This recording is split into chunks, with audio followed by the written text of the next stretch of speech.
My daughter went on her honeymoon and asked me to watch her new husband's 9-year-old son for 2 weeks. On his first morning, I made him a full plate of eggs and toast. He did not move.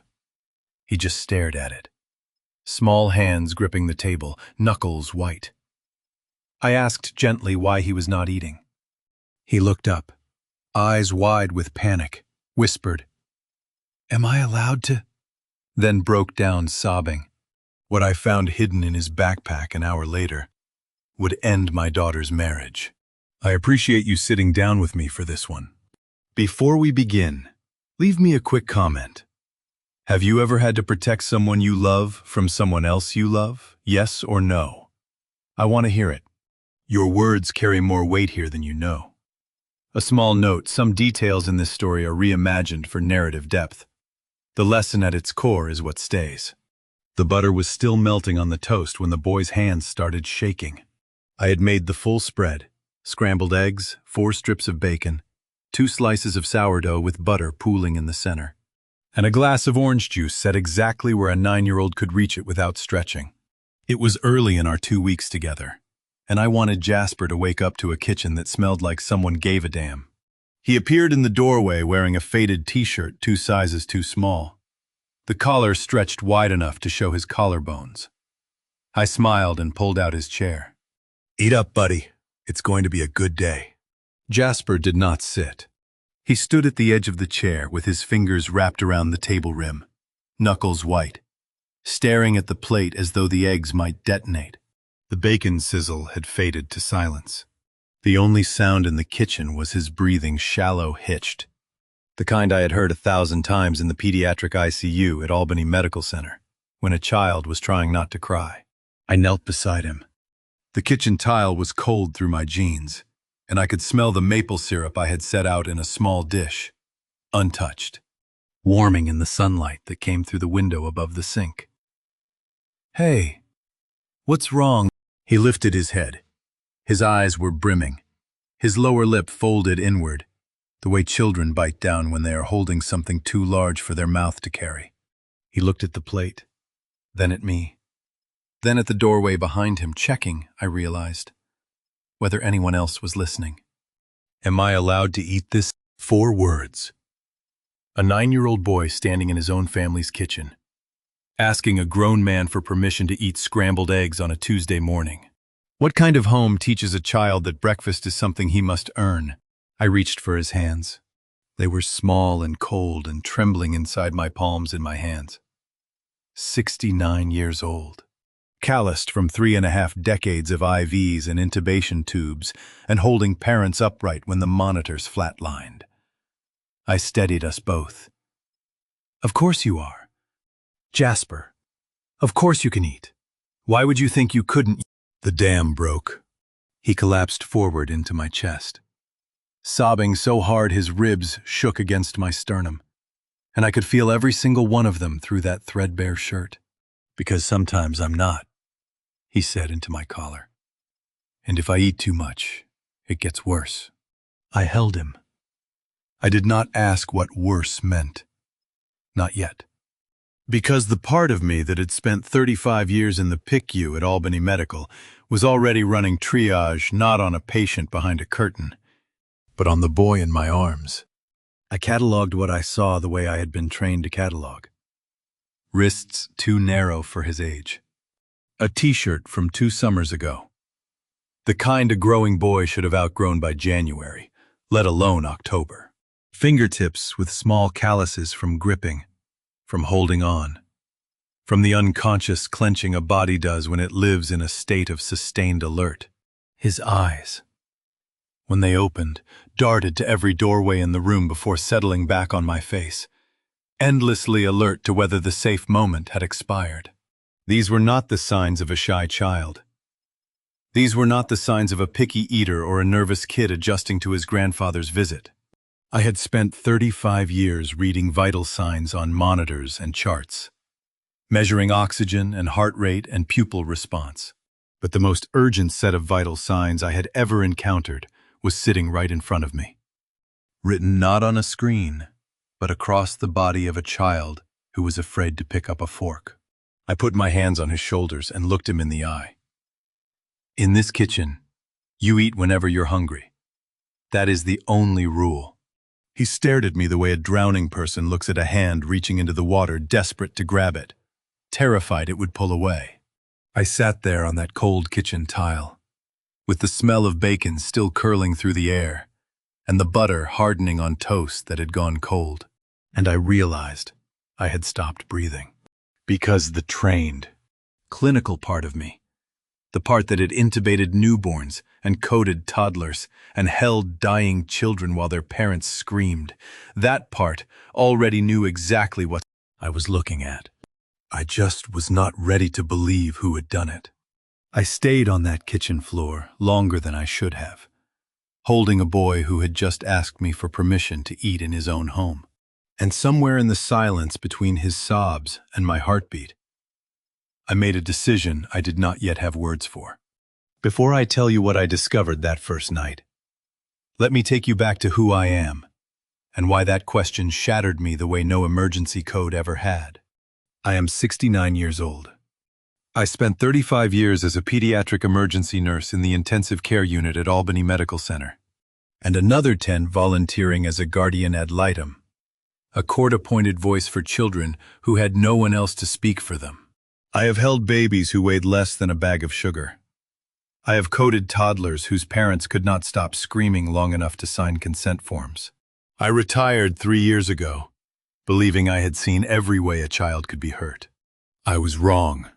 Let me rewind to the afternoon before, to the moment my daughter, Leonie Kirkland, 34, a former marketing coordinator now on extended leave with her 5-month-old, waved goodbye from the driveway with a polished smile and told me over her shoulder, "Don't let him snack too much, Dad.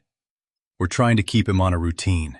Her husband, Declan Kirkland, 36, a regional operations manager still carrying the quiet guilt of remarrying 18 months after burying his first wife, ruffled Jasper's hair on his way to the car without bending down to meet the boy's gaze. "Be good for Grandpa, buddy," he said. And then they were gone, the rental car pulling out of the driveway on Meadow Lane, Loudonville, trailing the scent of Leonie's perfume and the glow of a couple heading to their belated honeymoon. Jasper stood pressed against the hallway wall. He did not wave. He did not cry. He nodded once, eyes fixed on his sneakers, and made himself so small I almost missed him standing there. Have you ever walked through someone's home and felt the shape of a person missing, not from death, but from deliberate erasure? I noticed it as the car disappeared down the street and I turned back into the house. The hallway was lined with framed photographs. Leonie and Declan at a winery, laughing. The baby in a lace christening gown, cradled by both parents. A vacation shot sun-bleached boardwalk. Leonie in sunglasses, Declan's arm around her waist, the baby in a carrier on his chest. Photo after photo, frame after frame. A curated gallery of a beautiful young family. Not a single image of Jasper. Not one school portrait.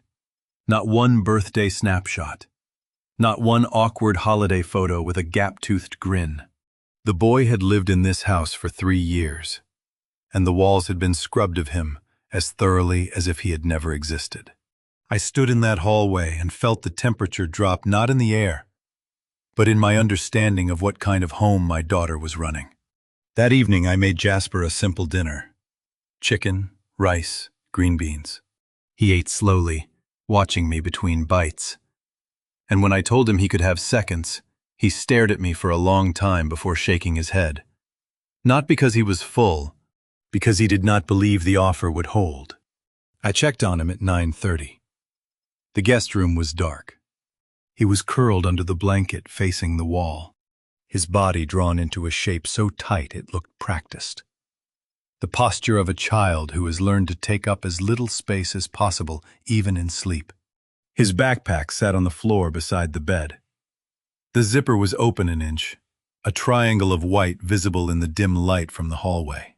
In 35 years of emergency nursing, I had seen countless wounds. Lacerations dressed with gauze, fractures splinted with cardboard and tape, burns wrapped in cling film by panicking parents who did not know what else to do. But I had never seen a wound wrapped in a paper napkin. I knelt beside the backpack and eased the zipper open. Inside, tucked between a spelling workbook and a pencil case, were 4 slices of white bread, each one folded in half, each one wrapped carefully in a paper napkin from the kitchen dispenser. Provisions, rations, the emergency kit of a 9-year-old boy who had learned that tomorrow's meals were not guaranteed. I sat on the edge of the guest bed holding those 4 slices and stared at the small shape under the blanket. His breathing was shallow and even. Asleep, or performing sleep so convincingly that it amounted to the same thing. No code blue I had ever answered arrived packaged this gently folded by small hands that had already learned the world might not feed them tomorrow. And sitting there in the dark, with the stale smell of hidden bread in my palms, I knew that whatever I was about to uncover in this house was not an accident. It was a system, and someone had built it. I put the bread back in the backpack and zipped it closed. I did not confront him. I did not wake him. I sat in the hallway outside his door until midnight, listening to his breathing. And I began to build a chart in my head, the way I had built thousands before, symptom by symptom, sign by sign. The next morning I made breakfast again. Eggs, toast, juice. This time Jasper sat down without being asked, but he did not touch the food until I took the first bite of my own plate. Only then did his fork move carefully, watching my face between each mouthful, calibrating. I did not push. I had spent a decade as a guardian ad litem learning that children who have been controlled do not surrender their secrets to direct questions. They surrender them sideways in fragments dropped during car rides, in sentences that start and stop, in the things they say while looking at their shoes instead of your eyes.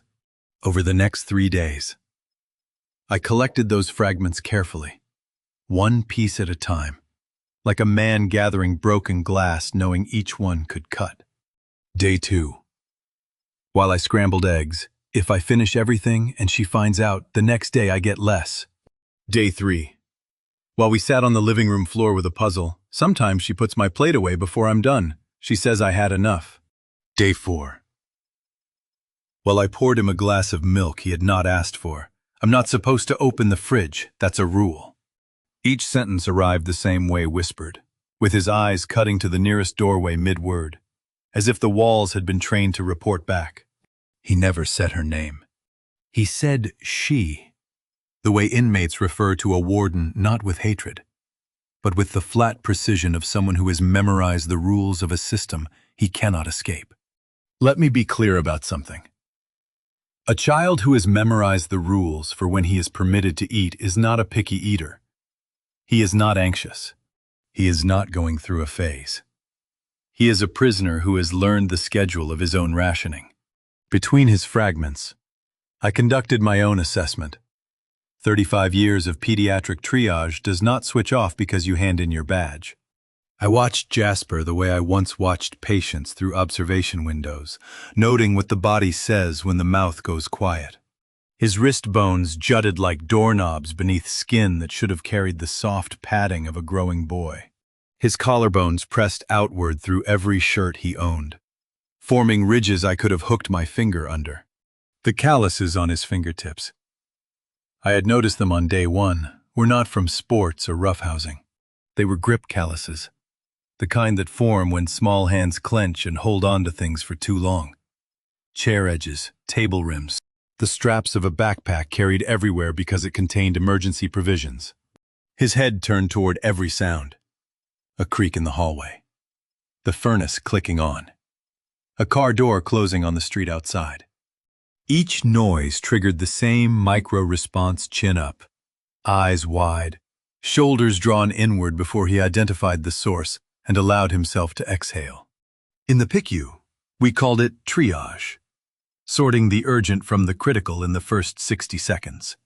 Sitting across from Jasper at that kitchen table, I was triaging again, except this time the emergency was not a fever or a fracture. It was the systematic dismantling of a child's belief that he deserved to be fed. By the evening of day 4, I had assembled the full picture, and it was worse than any single fragment had suggested. This was not occasional harshness. It was not a stressed mother having bad days. Every meal in this house operated on a scoring system that Jasper had internalized so completely he could recite its rules without being asked how much he was allowed, when he was allowed. And what happened when he crossed the line? His right to eat did not depend on hunger. It did not depend on the clock. It depended entirely on one person's emotional weather that day. There was no kitchen scale on the counter, no chart pinned to the refrigerator, no written rules taped to the cabinet doors. But there was a scale in this house. I could feel its weight pressing down on every plate, every portion, every forkful that boy lifted to his mouth. It was invisible. It hung over him at every meal. And it was calibrated by a single hand. By day 4, I knew exactly whose hand adjusted it. What I did not yet have was proof that existed outside my own observations. That changed the following afternoon, when Jasper went upstairs to take a bath and left his bedroom door open for the first time. Jasper was in the bathtub when I found it. I had not gone looking. I was putting away his laundry, stacking the small undershirts I had washed that morning, when my knuckle caught on something hard beneath the folded clothes.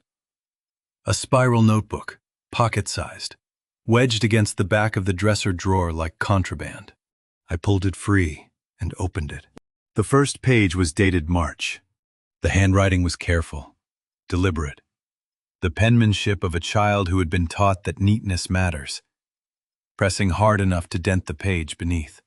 Each line held a date and a single letter, D or K. Nothing else. No sentences, no drawings, no explanation. Just dates and letters, page after page, in blue ink that smudged slightly at the margins where small fingers had dragged across wet lines. I did not understand it immediately. Then I turned to a page near the middle and saw a cluster of K entries, 5 in a row, spanning a single week in August. And beside the last one, in smaller writing, 2 words. No dinner. D for days he ate. K for days he did not. I flipped through the months. March had roughly equal numbers of each. By June, the K entries were pulling ahead. By August, they dominated entire weeks. By September, 6 weeks before I arrived, the pages were almost solid K, with only a handful of D entries scattered like islands in a dark sea. 7 months. That notebook went back 7 months. Jasper had been keeping score of his own starvation since before his last birthday. A birthday that, I now realized, had no photos on any wall in this house.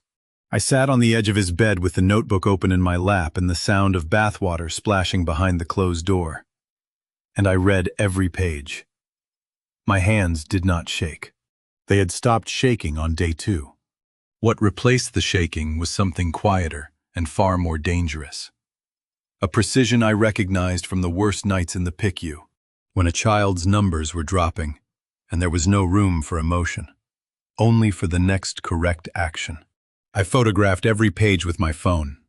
Then I put the notebook back, exactly where I had found it. Beneath the undershirts, in the same position, with the same fold of fabric covering the spiral edge. Jasper could not know I had seen it. Not yet.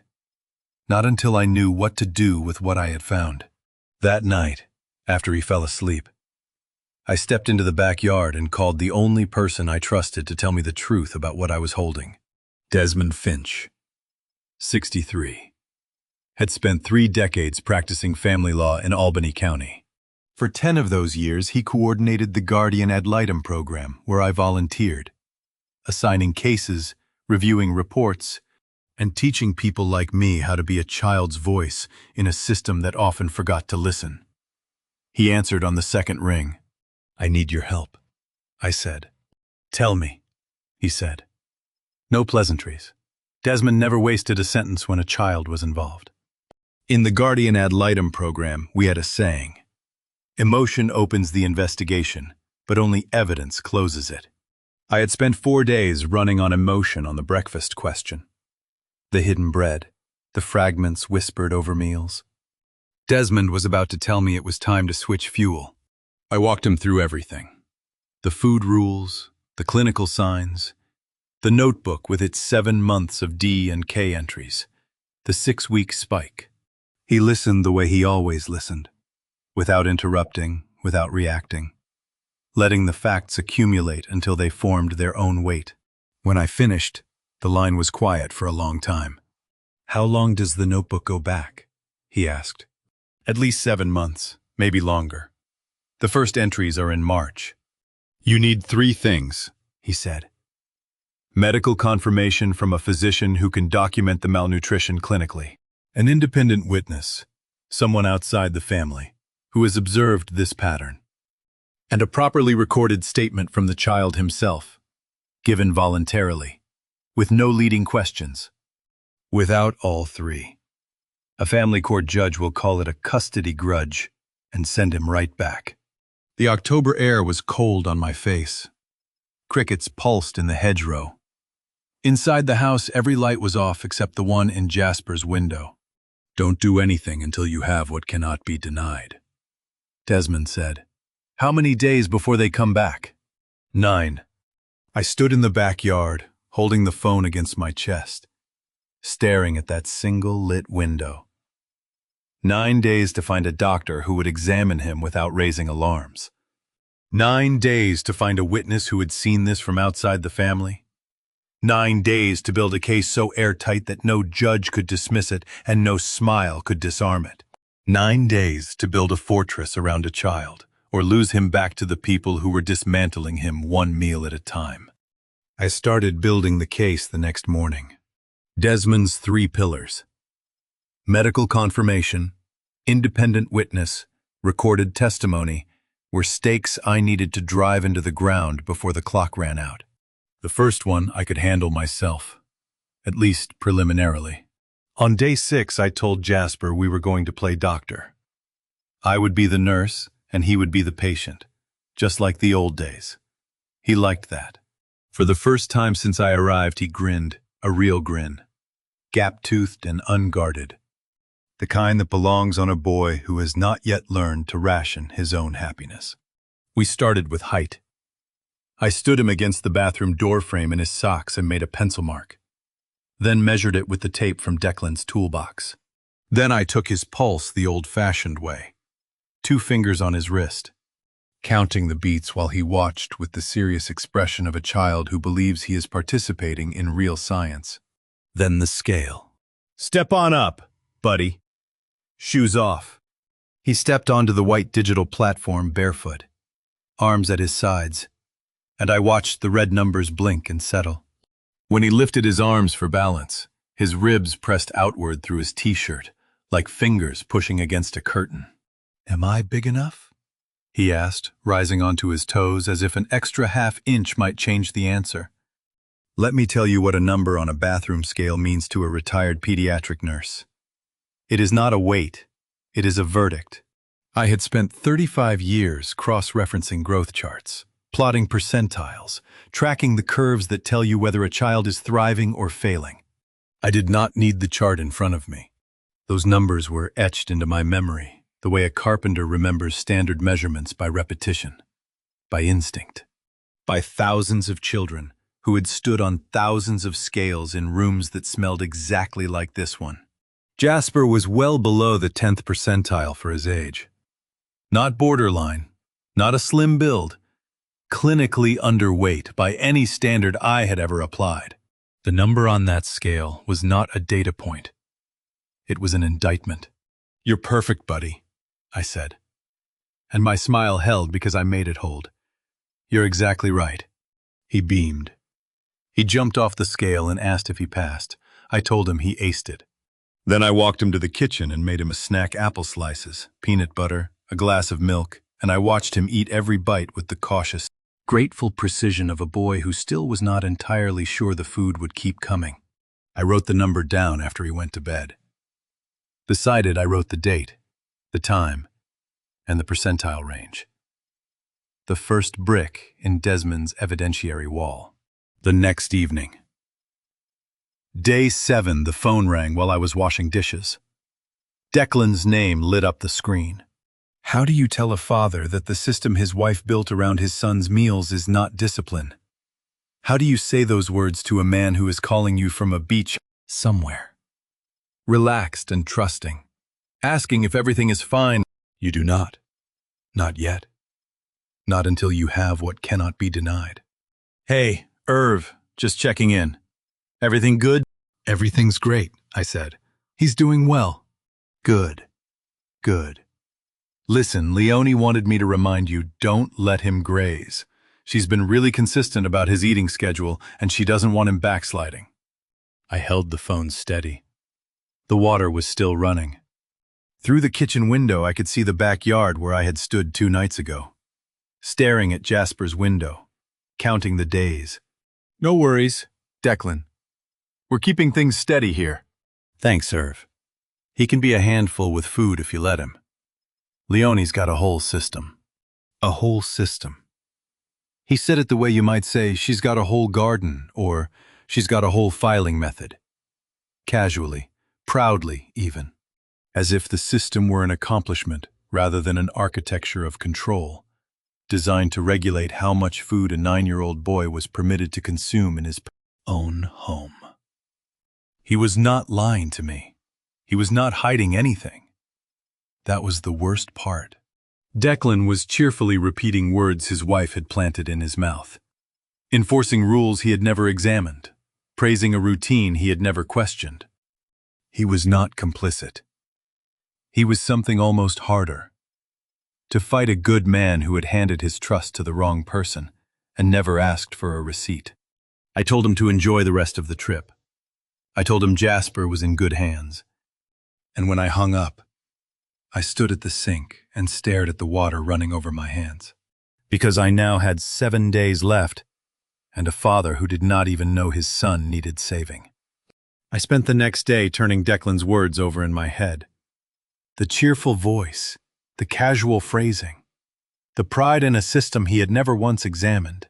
A good man parroting instructions that were starving his own child. I could not save the father, yet. But I could keep building the case that would eventually force him to open his eyes. On day 8, I picked Jasper up from school. He came through the gate with his backpack slung low on one shoulder, scanning the pickup lane until he found me. And then his face did that thing it had started doing, a quick, cautious smile. Like a door cracking open before the person behind it decided whether it was safe to step through. I was reaching for his backpack when a hand closed around my forearm. Firm, deliberate, and shaking. Elodie Dawson, 31.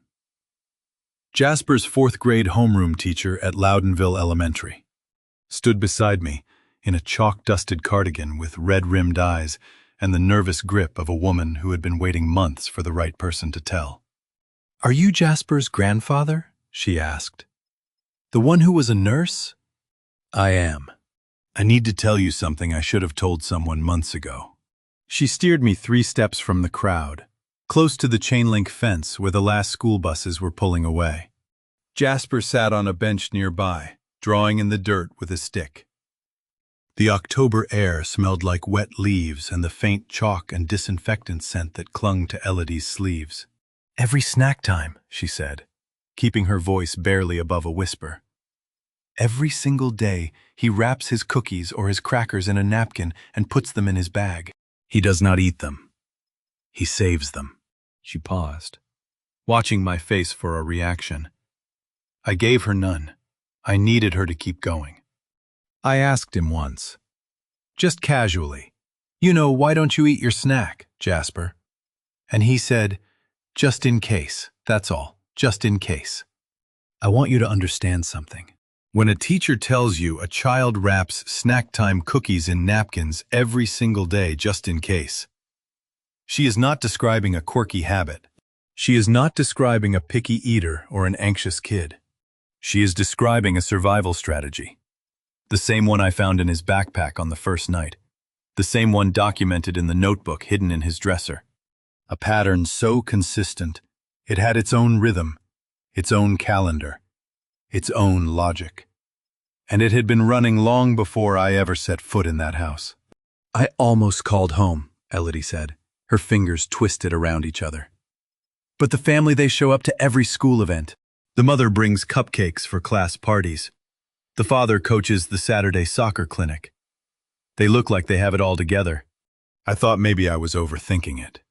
She looked at me the way I had seen dozens of witnesses look during my guardian ad litem years. The expression of someone who knew something was wrong and chose silence, and who now carried the weight of every day that silence had cost. Guilt does not always arrive as a confession. Sometimes it arrives as a sentence that starts with "I almost" and ends with everything that did not happen because almost was as far as they went. You were not overthinking it, I said. Her eyes filled. She blinked hard and looked away, toward the empty playground where the swings rocked in the breeze. What I have seen at home matches exactly what you have seen at school, I told her. I did not give details. I did not mention the notebook, or the scale, or the phone call. She did not need the full picture yet. She needed to know her instincts were right, and she needed to act on them before the window closed. Would you be willing to put what you've seen in writing? I asked. Dates, details, anything you remember, as specific as you can make it. Yes. She said it immediately, no hesitation. I should have done this a long time ago. You're doing it now.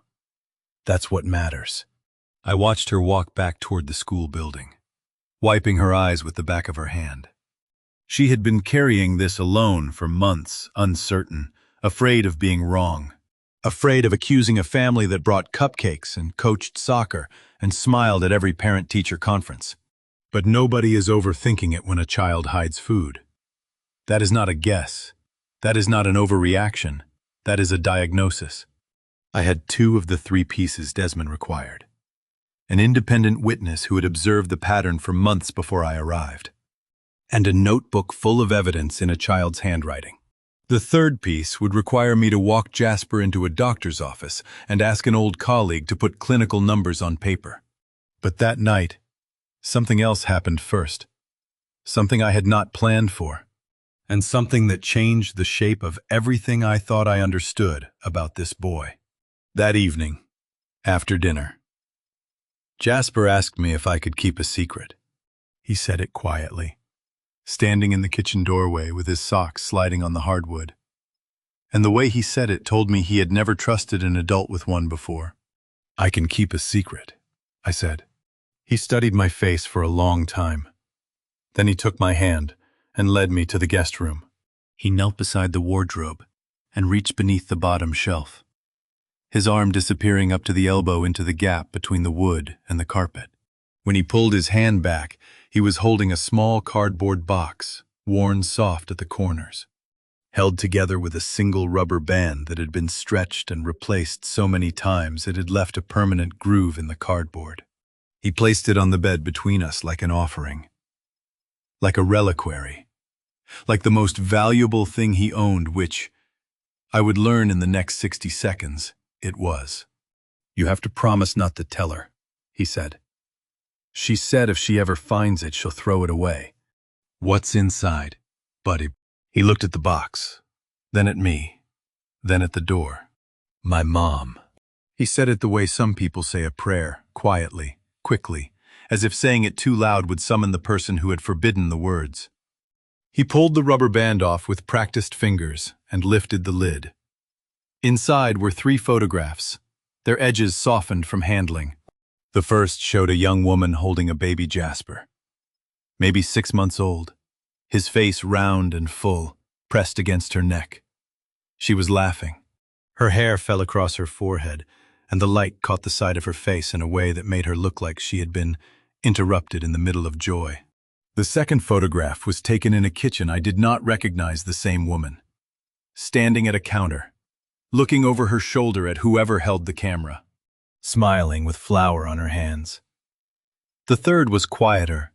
She was asleep on a couch with a toddler curled on her chest, her arm draped loosely around his back. both of them breathing in the warm stillness of an afternoon nap. Beneath the photographs was a single letter. Lined paper, handwritten in blue ink that had smudged slightly at the margins. The top of the page read, "To my little bear." I did not touch it. This was Jasper's to show, not mine to handle. He held the letter in both hands, tilting it toward the lamplight so I could read the first few lines. The handwriting was neat and leaning slightly right. The penmanship of a woman who took care with her words. I read enough to understand it was a letter written by a mother who knew she was sick. Written for a son she wanted to reach across whatever distance was coming. "She says we don't talk about that woman in this house," Jasper said. His voice was flat, rehearsed. The sentence had been repeated to him so many times it had worn smooth. Like a stone in a river. "She says it upsets Dad." "Does it upset your dad?" I asked. "I don't know. I'm not allowed to ask." In 35 years of nursing, I learned that the body can survive extraordinary deprivation. I watched children recover from injuries that should have been fatal. Watched bones reset and skin regrow and lungs reinflate after being crushed. The body is relentless in its desire to heal. But erase a child's memory of being loved, take away the name. The photographs. The proof that someone once held him without conditions. And you destroy something no amount of food or medicine will ever rebuild. The food rules stripped Jasper's body. But forbidding him from speaking his mother's name was an attempt to strip something deeper his knowledge, that he had once been someone's entire world. And this box. Hidden beneath a wardrobe shelf in a house full of photographs that did not include him, was the last fragment of that knowledge he had managed to protect. Jasper folded the letter along its original creases. Slowly. Precisely. With the practiced care of something opened and closed 1,000 times in the dark, when the house is asleep and no one can hear the paper rustling. He slid it beneath the photographs, stretched the rubber band back into place, and returned the box to the bottom of the wardrobe with the careful movements of someone hiding a heartbeat. Then he looked up at me. "She's still real, right?" he whispered. "Even if nobody says her name." I knelt beside him on that carpet and put my hand on his shoulder. "She is real," I said, "and she always will be." He nodded once. Then he went to brush his teeth.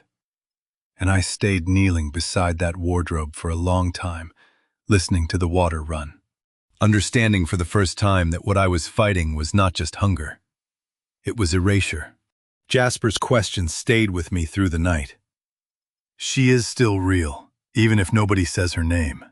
I lay in bed staring at the ceiling and thought about what kind of household makes a child doubt whether his own mother existed. By morning I had stopped grieving and started calculating. I waited until Jasper left for school, then spread the survival journal open on the kitchen table beside my phone and started counting backward. I pulled up Leonie's social media first. It did not take long to find what I needed. The baby announcement, posted 5 months earlier. Radiant and public. Leonie in a hospital bed holding the newborn. Declan's arm around her shoulder. Flowers on the nightstand. A caption full of exclamation points and heart symbols. The date was right there, May 12th.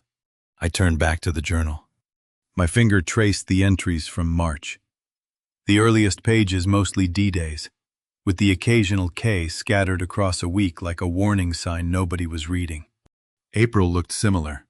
A few more K entries, but nothing alarming if you were not already looking for the pattern. Then May. The week of May 12th, the baby's birthday. The K entries tripled overnight and never came back down. I counted them. In the 4 weeks before the birth, 9 K days out of 28. In the 4 weeks after, 21. By July it was worse. By September it was nearly solid. The pages darken the way a bruise darkens slowly at first, then all at once, until the original color is impossible to remember. I sat back in the chair and looked at the kitchen table journal on the left, phone on the right. Coffee growing cold between them. The clock on the wall ticked. The house was empty, and the truth assembled itself in front of me with the quiet precision of a diagnosis I had been building since the first morning Jasper stood at this table and asked me if he was allowed to eat. This was not discipline. It was not strictness. It was not a stressed mother having a difficult adjustment to a new baby. The food control began the exact week Leonie's daughter arrived, the week Declan's attention split between his newborn and his 9-year-old. The week the family photographs on the walls were reset to feature a new center of gravity. And it had escalated steadily, week after week, in direct proportion to the baby's growing presence in the household. A nurse learns to read a chart the way a detective reads a crime scene. Every spike tells you when the damage started. Every sustained elevation tells you the cause was not removed. And every flat line tells you when someone stopped trying to fix it. Jasper's journal was a chart crude, written in a child's hand, but clinically precise in what it documented. The disease had a name now. It was not cruelty for its own sake. It was jealousy. Methodical, sustained, channeled into the body of a boy who committed no crime except being the living reminder that Declan had loved someone before Leonie. I reconsidered every detail through this lens and watched them snap into alignment like vertebrae along a spine. The photographs scrubbed from the walls, not random redecorating, but the visual elimination of a competitor. The forbidden name, not sensitivity about Declan's grief, but the erasure of a woman whose memory proved Leonie was not first. The food rules, not parenting philosophy, but a daily mechanism for shrinking a boy's physical presence in a house that had decided he took up too much space. The missing photos, the rationed meals, the silenced name, the hidden box at the bottom of a wardrobe, each one had seemed like a separate wound. They were not. They were a single campaign, and it had one architect. And it started the day a baby arrived, and rearranged the hierarchy of a family that already had a son. I closed the notebook and set it beside my phone on the kitchen table. The baby announcement still glowed on the screen, that radiant hospital smile, that proud arm, that caption full of hearts. Somewhere in that photograph, not pictured, not mentioned, not tagged, was a 9-year-old boy sitting in a house that was already beginning to forget he lived there. I did not need a financial ledger to find the theft. I did not need bank statements or property records or hidden accounts. I needed a child's journal and a birthday. And now I knew exactly what had been stolen. Not money, not property, but a boy's right to exist in his own family. The coffee had gone cold. I poured it out, made a fresh cup, and sat down to plan my next 3 moves. Elodie's written account, a doctor's confirmation, and a conversation with a boy that would need to be handled more carefully than anything I had ever done in 35 years of nursing. The first move was Elodie's written account. The second was a doctor. The third was Jasper's own voice. I had mapped the motive and the timeline. Now I needed evidence that could survive a courtroom. Elodie Dawson was already waiting for me at the school gate that afternoon, holding a folded sheet of paper against her chest, like a confession she had been drafting in her head for months. She had not brought 1 page. She had brought 2 handwritten in blue ink. The dates circled from her lesson planner, each entry precise enough that I could feel the hours she had spent going back through her records to get them right. We sat on a bench near the parking lot while the last school buses pulled away, and she walked me through each one. The cookies wrapped in napkins daily, without exception, since the start of the school year.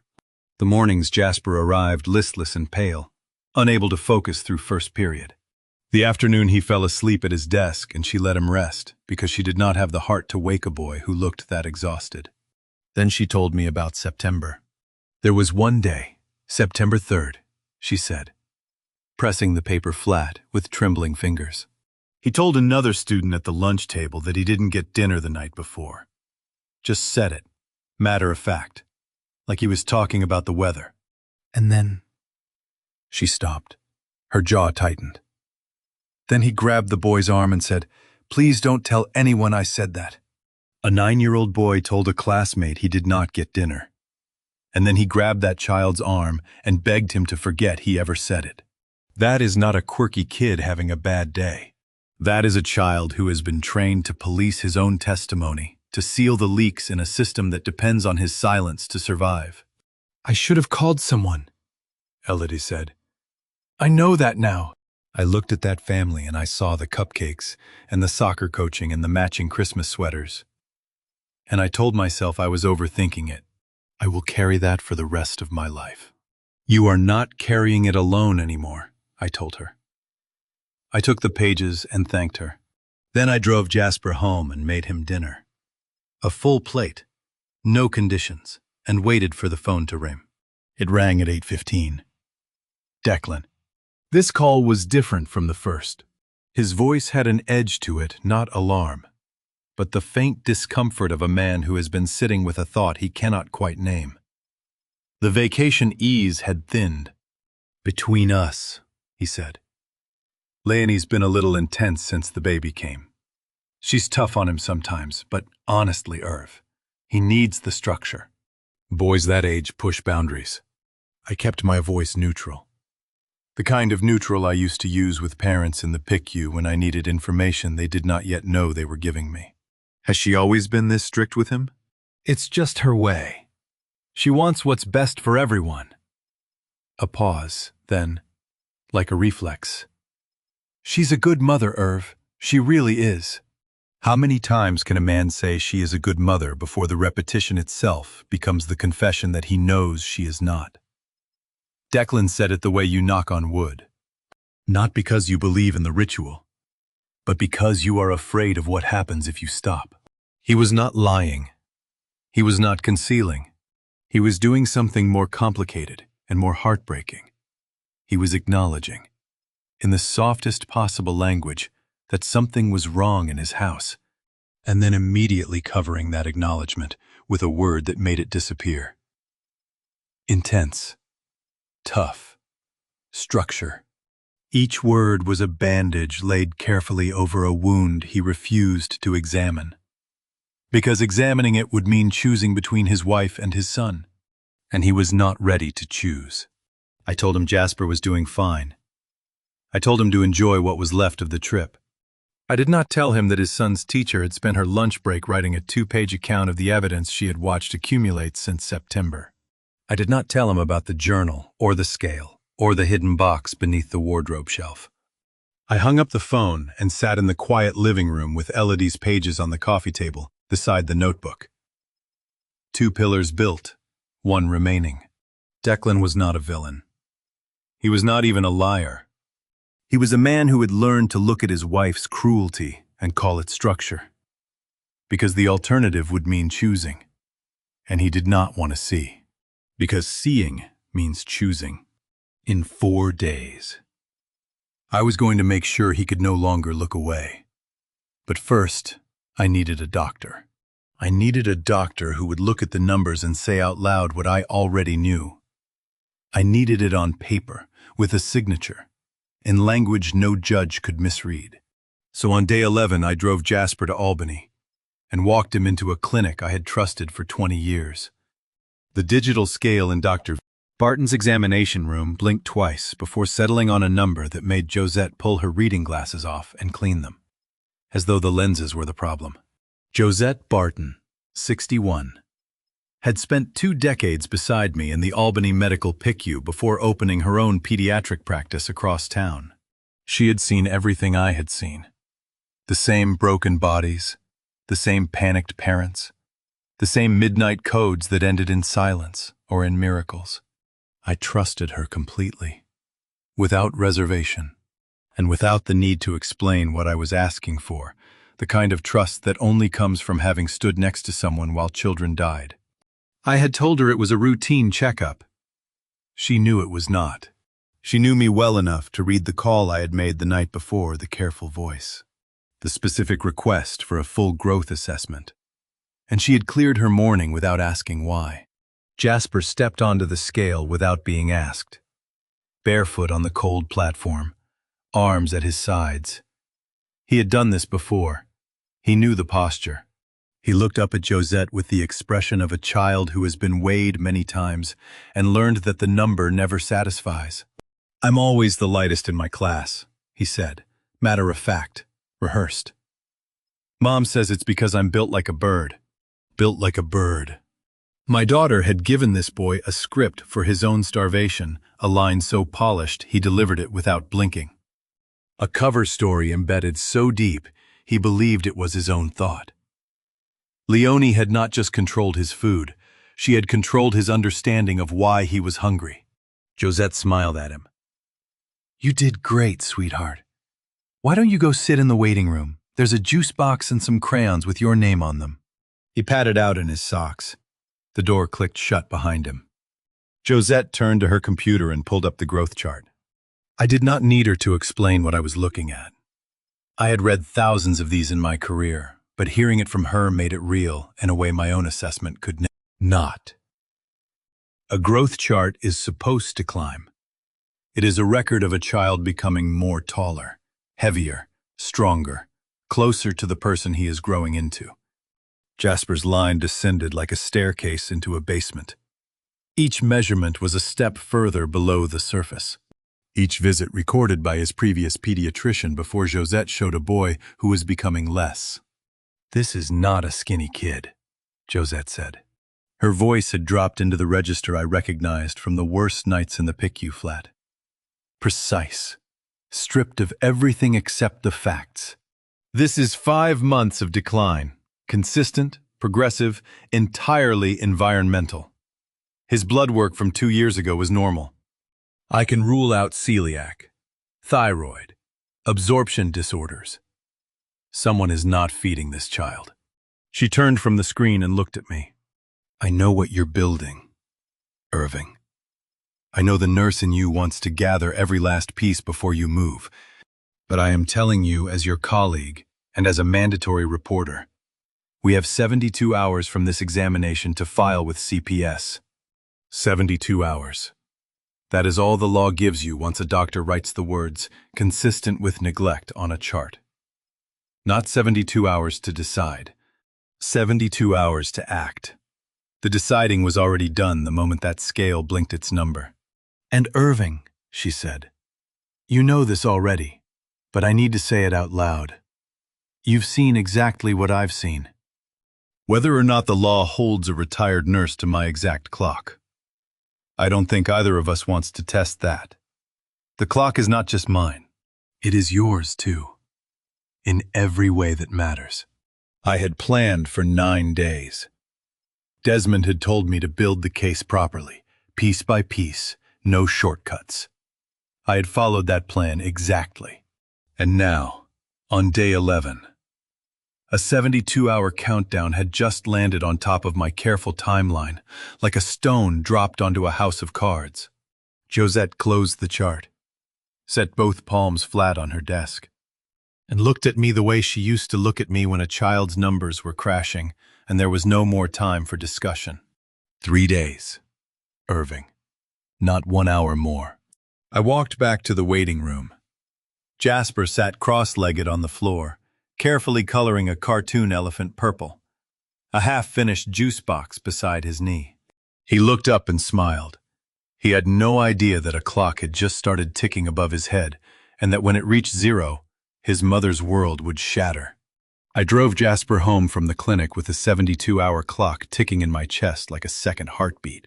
He fell asleep in the back seat before we reached the highway, and I sat in the parking lot for 11 minutes with the engine running and my hands locked on the steering wheel, because the moment I shifted into drive, I would have to choose a direction.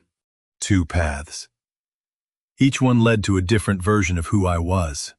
The first path was simple. File the report today, hand the evidence to CPS, and step back. Let the system do what it was designed to do. It was the safe path, the defensible path, the path any lawyer would recommend. But I had spent a decade as a guardian ad litem, watching that path fail.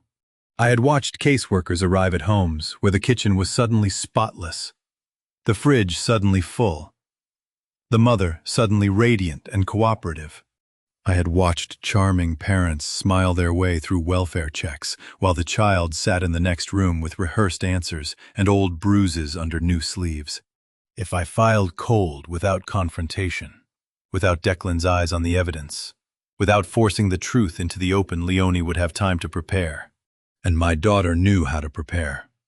She brought cupcakes to school events, she coached soccer Saturdays, she had a smile that could charm a courtroom. There are two kinds of cowardice a man can commit when a child is in danger. The first is doing nothing. The second is doing the safe thing and calling it enough. "Grandpa, are we going home?" Jasper's voice, drowsy, from the back seat. "Yes, buddy. We're going home." I chose the Kirkland house. I chose the harder path. I chose to wait 2 more days until they returned. To put every piece of evidence in Declan's hands. And to make him look at what his wife had done to his son in a room where no one could look away. That night I made Jasper dinner, read him a chapter of a book about a dog who sailed across the ocean, and tucked him into bed. I sat in the living room, going through the evidence file, organizing pages, writing a timeline, preparing the presentation Desmond would need to review. The house was quiet. The clock on the mantel ticked. At 2:17 in the morning, a scream split the house in half. I was out of my chair and up the stairs before the echo faded. Jasper was tangled in the sheets, drenched in sweat.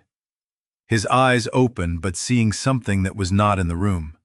I sat on the edge of the bed and pulled him against my chest. His heart hammered through his ribs like a bird throwing itself against a window. "Grandpa," he gasped. "Grandpa." "I'm here.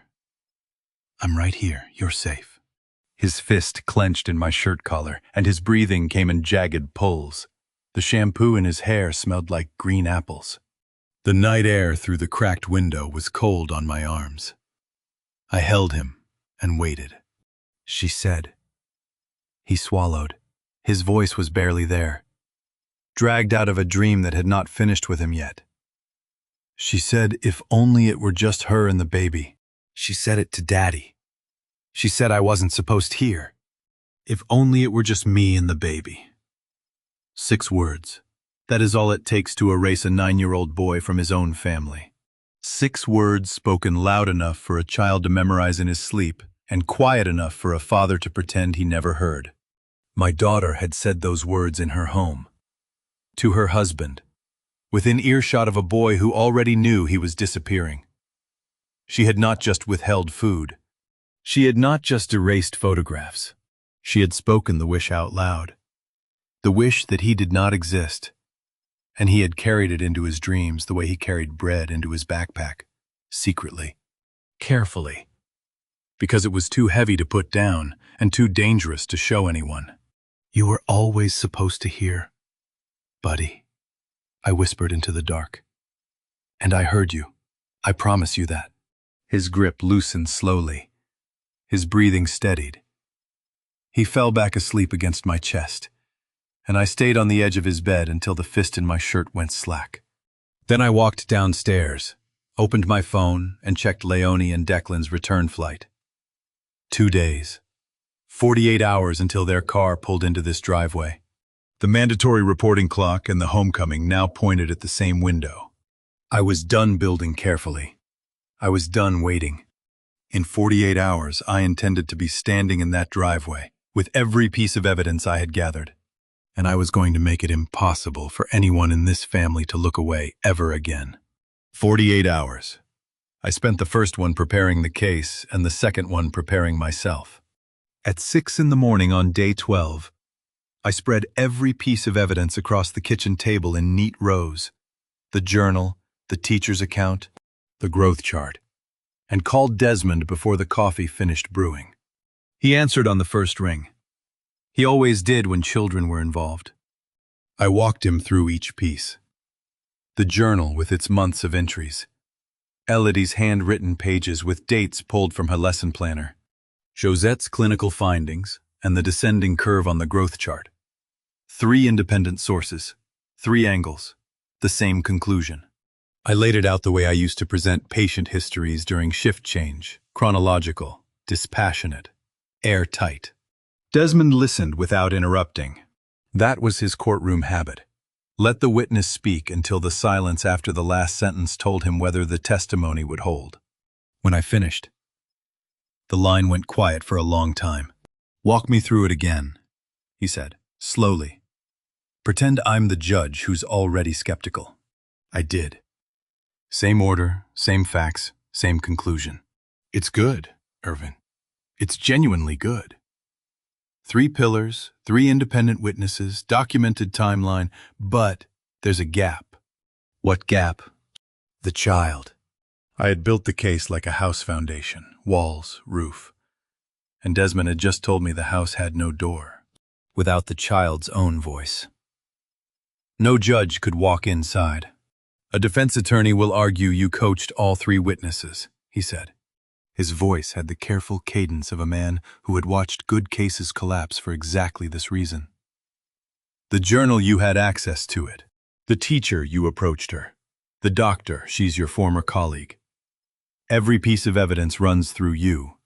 A skeptical judge will see a coordinated campaign by an interfering grandfather, not an independent investigation. So what do I need?" The boy's own words. In his own voice, uncoached, unled, recorded once. A 9-year-old speaking plainly about his own life is the one thing a defense attorney cannot reframe. A journal can be planted. A teacher can be persuaded. A doctor can be an old friend doing a favor. But a child describing his own hunger in the same tone he uses to describe homework, that is the piece that closes the case. I stood at the kitchen counter with the phone pressed to my ear and my coffee going cold. Through the ceiling I could hear Jasper's feet on the bathroom floor, the rush of the faucet, the faint hum of a song I did not recognize. He was brushing his teeth. He was upstairs being a 9-year-old boy on an ordinary morning. And Desmond was asking me to turn that ordinary morning into evidence. How do you ask a child to testify against his own mother? Not in a courtroom. Not with lawyers and a judge and the procedural distance that makes such things bearable. But at a kitchen table, over breakfast, with a phone recording every word. How do you ask a boy who has spent months learning to trust you, who finally eats without flinching, who showed you the box he keeps hidden beneath the wardrobe, to describe the life his mother built for him, knowing that his words will be played in rooms full of strangers who will decide his future? How do I ask him without leading him? I said. You don't ask him about his mother, Desmond replied. You ask him about dinner. What he eats, when he eats, who decides, open-ended questions only. Let him fill the silence. The moment you suggest an answer, the recording is compromised. And if he freezes, if he won't talk, then you stop. You do not push. You do not try again tomorrow. 1 recording, Irving. 1. If you do it twice, it becomes a performance. A defense attorney will play both versions side by side and find the differences. And those differences become the story instead of the truth. I thanked him and hung up. The kitchen was quiet. Morning light caught the edges of Elodie's handwritten pages on the table. The journal sat beside them, its spiral binding warped from weeks of handling. The growth chart printout lay at the end of the row like a final page. I opened the voice recorder app on my phone and stared at the red circle that would start the recording. 1 conversation. Open-ended questions, no leading, no prompting, no second chances. Upstairs. The humming stopped. The bathroom door opened. Small feet padded across the hallway. Jasper was coming downstairs. And whatever he said in the next hour would be the foundation on which everything I had built either stood or collapsed. I set the phone face down on the table and made him pancakes because I wanted the last thing he remembered before the conversation to be something good. He ate every pancake. I watched him drag the last bite through the syrup smiley face until it was gone. And then I moved the plate to the sink and told him to come sit on the couch with me. I had already placed the phone on the bookshelf with the recorder running. The tiny red indicator light no bigger than a pinprick. 1 chance. No leading. Let him fill the silence. Can you tell me what dinner is like at your house? I said. I kept my voice level, conversational, the way I used to speak to children in the PICU when I needed them to describe their pain without a parent translating it for them. Just whatever comes to mind. Jasper picked at the seam of a couch cushion. He did not look at me. His fingers found a loose thread and pulled it slowly, wrapping it around his index finger. Sometimes dinner is for everybody, he said. And sometimes dinner is just for mom and dad and the baby. He said it the way you might describe the weather, factual, unsurprised, as if the arrangement were as natural as seasons changing. It depends on if I was good. What happens on the days you weren't good? I go to my room. A pause. The thread tightened around his finger. But it's okay, because I have bread in my backpack from school. He kept going. I did not have to ask another question for nearly 5 minutes. Once the door opened, everything came through it. Not in a rush, but in the steady, measured cadence of a boy reciting rules he had memorized, the way other children memorize multiplication tables. Which meals were conditional and which were guaranteed. Where he hid snacks, the backpack, the jacket pocket, the space between the mattress and the headboard. How he learned to eat slowly after a day without food so his stomach would not cramp. How he chewed quietly so no one would hear him eating in his room after bedtime. A 9-year-old boy should not know the caloric strategy of eating slowly so his stomach does not cramp. That is not something a child discovers on his own. That is something a prisoner learns through repetition, through pain, through the slow education of a body that has been hungry often enough to develop its own protocol. He described the system without anger, without sadness, with the flat precision of someone reporting facts about a world he believed was normal. That was the worst part. Not the details, which were devastating, but the tone, which was calm. He had been inside this system so long that he no longer recognized it as unusual. He thought every family worked this way. He thought every 9-year-old had bread hidden in his mattress. Then he stopped. He looked at the cushion. He looked at me. His fingers released the thread. Mom says talking about family stuff outside the house is the worst thing you can do, he said. His voice dropped to barely a whisper. She says that's how families get broken. Leonie had not just starved him. She had taught him to guard the secret of his own starvation, installed a lock on the inside of his mouth, and handed him the key, with instructions never to use it. And he was doing it perfectly. Even now. Even with the one person who was trying to save him, he was checking the perimeter, making sure the walls still held. He looked up at me with those steady brown eyes. You won't tell them I said this. The phone sat on the bookshelf behind him. The red light pulsed. The recorder captured every second of the silence that followed his question. My silence. Stretching like a wire pulled tight between what I wanted to say and what I could not. I wanted to promise him. I wanted to say no one would ever hear those words except me. I wanted to wrap his trust in something safe the way he wrapped bread in napkins carefully. Secretly. Preserved against a day when it might be needed. But I could not promise him that. Because his words were the final piece. Because in 24 hours, that recording would be played for Desmond. And then for Declan. And then in whatever room a judge sat in to decide this boy's future.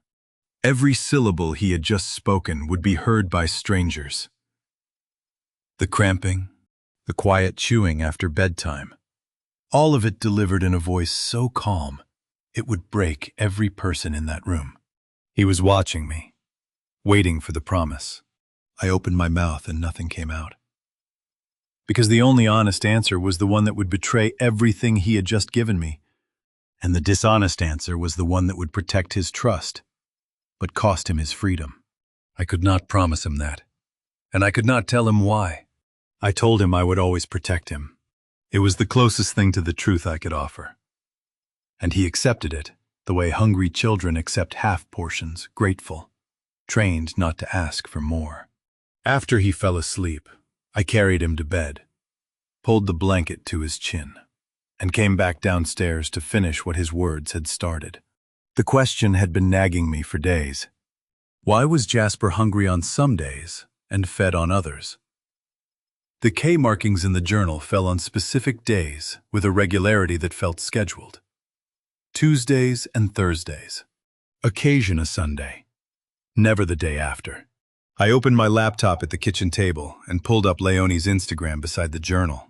Her profile was public, curated with the precision of someone who understood exactly how a family should look. I began matching dates. September 14th. K in the journal. September 15th. A family photo at an apple orchard. Jasper in a fitted polo, cheekbones catching the autumn light. 347 likes. September 21st. K. September 22nd. A church photo. Jasper's belt cinched to the last hole. Comments reading, "What a handsome family." September 28th. September 29th. A pumpkin patch.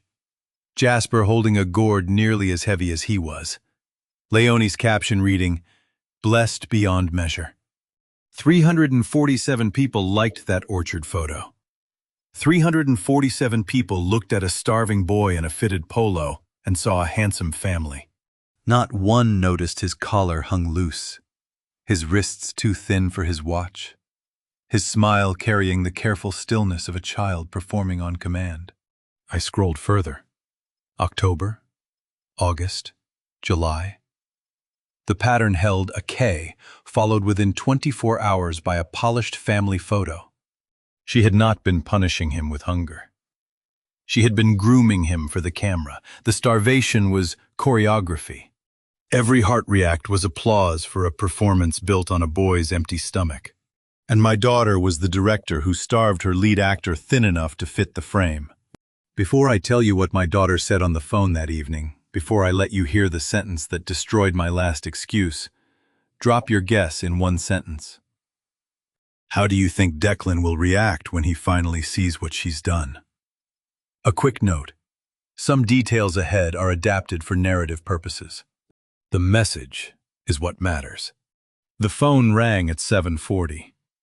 The Instagram grid still glowed beside the journal when Leonie's name appeared on my screen. I closed the laptop before answering. "Hi, Dad." Her tone was light, sun-warmed, the voice of a woman eating room service on a Caribbean balcony.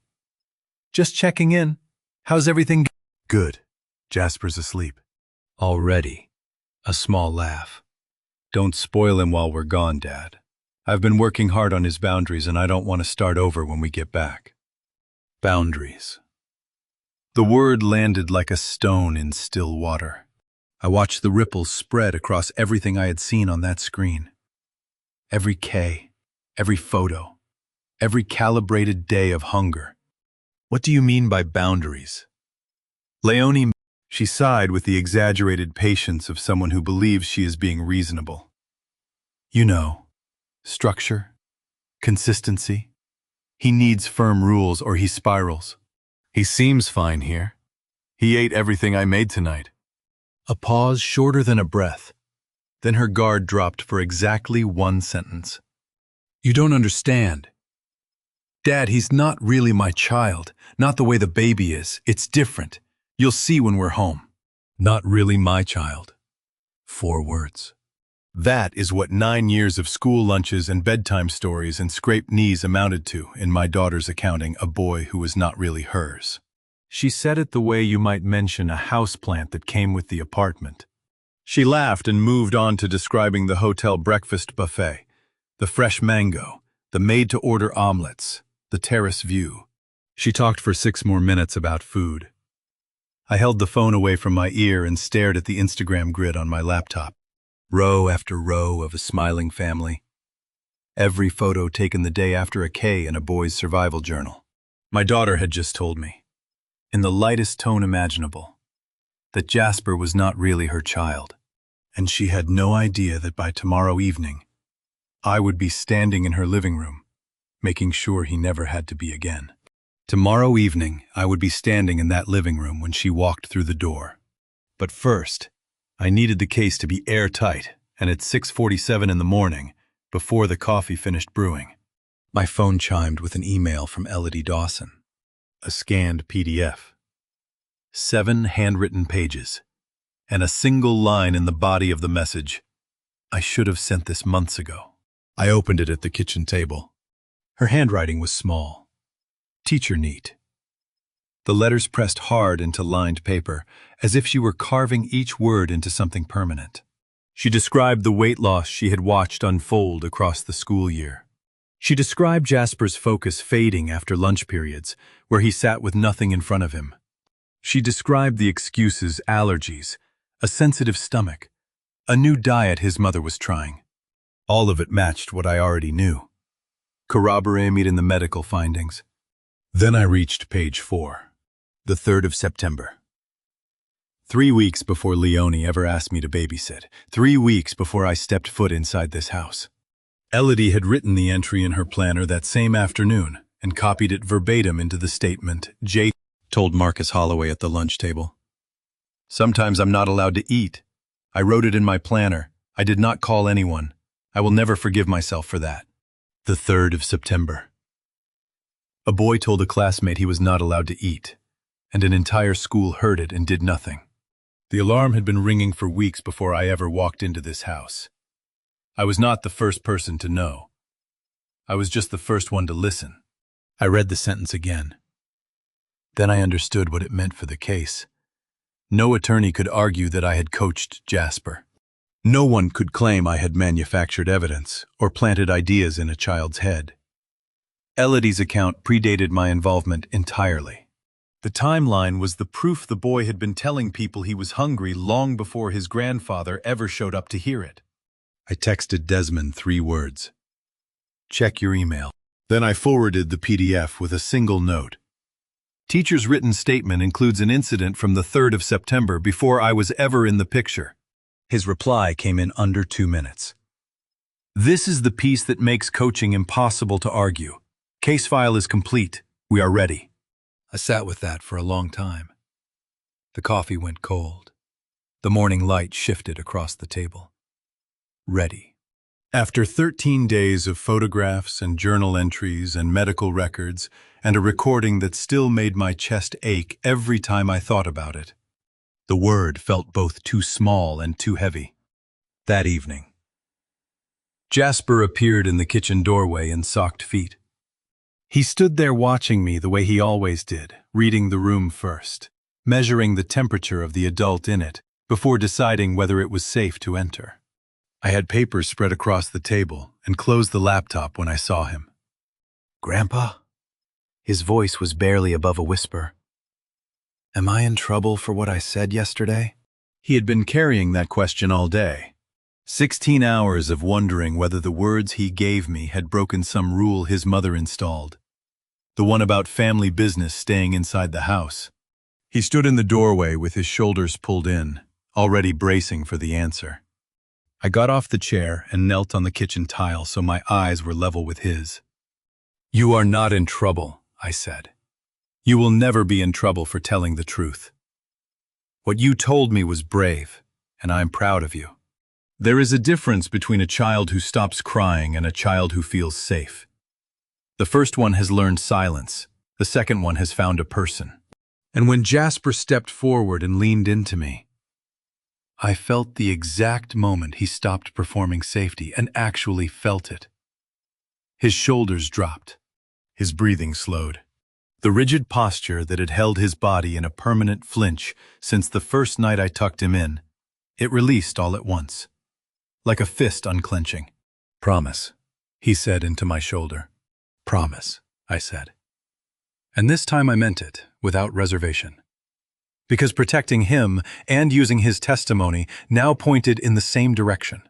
Every promise I had broken or bent over the past 2 weeks had led to this one. The only one I could keep completely. He fell asleep on the couch, with his head on my arm. I sat in the quiet house watching his chest rise and fall, knowing in less than 18 hours, his mother would walk through that front door and everything would change. The evidence was complete, Desmond ready, and for the first time since this began, Jasper believed me completely, which meant what I was about to do tomorrow would either justify that trust or destroy it forever. I carried Jasper to his bed. pulled the door shut, and dialed Desmond before I reached the bottom of the stairs. The plan needed to be airtight by morning, and I had exactly one night left to build it. He picked up before the first ring finished. No greeting, just the low, deliberate voice of a man who had been waiting for this call. "Walk me through the evidence in the order you have it," he said. I did. The journal, Elodie's statement, the medical report, the recording, the social media correlation, Leonie's phone confession. Desmond listened without interrupting. And when I finished, he was quiet for 10 seconds, the longest silence I had heard from him since we started. "The order matters," he said. "You are not dumping this on Declan all at once. You are building a case in front of him, piece by piece, the same way a prosecutor closes escape routes. Journal first, he'll say kids doodle. Teacher's account second, he'll say she's overreacting. Doctor's chart third, that's where he goes quiet. Because numbers don't overreact. Then you play the recording, and that's where he breaks. That's where he has to. Because after the recording, there is nowhere left to stand. Every excuse he might reach for has already been removed by the 3 pieces that came before it. You are not asking him to believe you. You are making it impossible for him not to. Desmond was building the confrontation the way he built cross-examinations, except the witness stand was a kitchen table. The jury was a man who had chosen not to see, and the verdict would be rendered before anyone set foot in a courtroom. Every document had a purpose. Every pause between documents had a purpose. Even the silence after the recording had a purpose. Because that silence was where Declan would either become the father Jasper needed or the co-defendant Desmond was prepared to name. And if he doesn't break, I said, then he's not blind. Irving. He's complicit. And we proceed accordingly. The words sat in the dark room like something with weight. Complicit. I had spent 2 weeks telling myself that Declan did not know that his long hours and constant travel made it possible for Leonie to run her system without his awareness. But Desmond was right. After 14 days, 4 pillars of evidence, and a recording of a 9-year-old boy describing his own starvation with the calm of someone reciting house rules, the window for innocent ignorance had closed. If Declan saw all of it and still chose his wife, he was not a blind father. He was a willing one. What do you call a man who watches his son shrink and calls it a phase? At what exact moment does blindness stop being ignorance and start being permission? I did not know. But I knew that tomorrow I would find out. "There's one more thing," Desmond said. "I've already spoken with Kezia Richter at Albany County CPS. She'll be parked on the next block during the confrontation. If you call her, she is there in 90 seconds with the legal authority to act." My hand tightened around the phone. "I don't want to ambush my own daughter. Desmond, you are not ambushing her. You are giving Declan the chance to do the right thing before the state does it for him. That is a gift most families never get." A pause. "But if Leonie escalates, if she threatens to take Jasper, if she tries to leave with him, if she turns on you," Kezia steps in. "That is the safety net, not for you, for the boy." He walked me through the rest. Where Jasper should be during the confrontation, not in the house. When to present each document after Declan sat down. Before Leonie came inside. What to say if Declan asked why I hadn't come to him sooner. What to do if Leonie called the police. Every contingency mapped. Every reaction anticipated. Every exit covered. We talked for an hour. By the time I hung up, it was midnight, and the house was so quiet I could hear the hallway clock marking each second like a countdown. I sat in the dark living room with the evidence file squared on the coffee table. The folder was neat, tabbed, organized 4 sections, each one representing a pillar that could not be argued away individually and could not be survived collectively. Desmond was ready. Kezia Richter was on call. The mandatory reporting window had less than a day left on it. And upstairs. A boy who had finally stopped flinching was sleeping with his head turned toward the door, still checking, even in his dreams, whether someone was coming. One more night. The car would turn onto this street, and I would be ready. The white rental car turned onto Meadow Lane at 3:17 in the afternoon. I watched it from the upstairs window the way a surgeon watches a patient being wheeled in steady hands. Racing heart. The evidence folder sat on the bed behind me, tabbed and ordered exactly as Desmond had prescribed. I left it there, smoothed my shirt, and went downstairs to perform the role of a grateful father welcoming his daughter home. Leonie came through the front door first, tanned and glowing, trailing the scent of vacation perfume and Caribbean sun. She dropped her carry-on in the hallway and spread her arms wide. Dad. The trip was amazing. Was he good for you? I hope he wasn't too much trouble. She hugged Jasper on the way past, arms out, body angled back, already looking over his shoulder toward the living room where the baby's portable crib sat. The hug lasted 2 seconds. Then she was across the room lifting the baby to her chest, pressing her lips to the infant's forehead, her entire body softening into the kind of warmth she had not once directed at the boy still standing by the door. Declan came in behind her carrying 2 suitcases.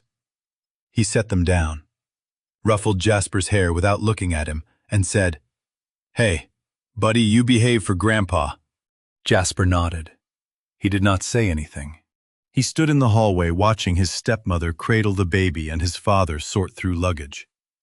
And he waited the way he always waited to be noticed. Declan did not see that the boy's face had filled out, that his arms no longer looked like they belonged to a child 2 years younger, that the hollows under his eyes had faded. He did not notice because he was not looking. He asked about behavior, he did not ask about health. She hugged her stepson the way you hug a colleague at a holiday party, arms extended, body withdrawn, already past him before the contact ended.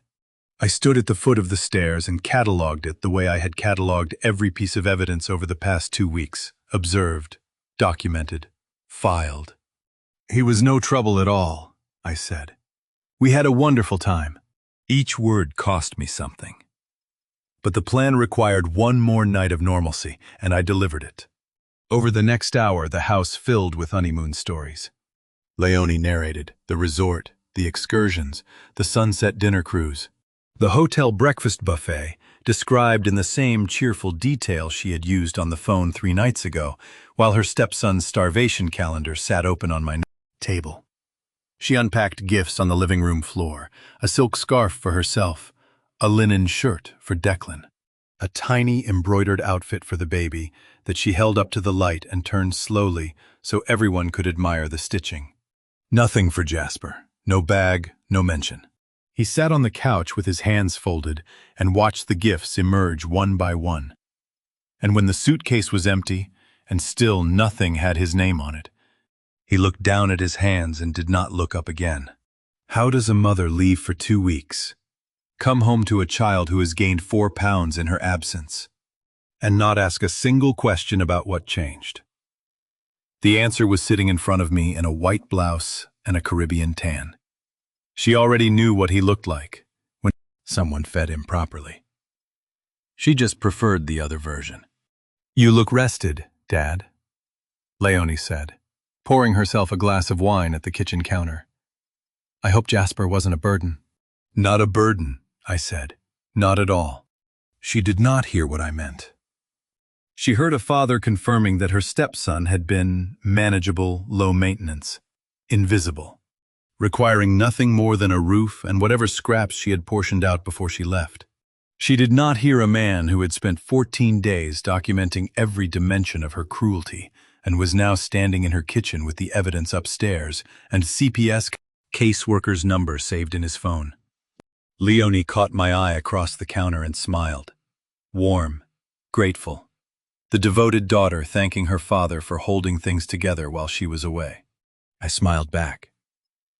We stood there, in her kitchen, 2 people smiling at each other, and neither smile meant what it appeared to mean. My daughter smiled because she thought she had gotten away with it. I smiled because I knew she had not. Tomorrow morning, I would ask Declan to take a walk with me, and only one of us would know why. I waited until I heard the bathwater running upstairs. Leonie was with the baby. Jasper was in his room.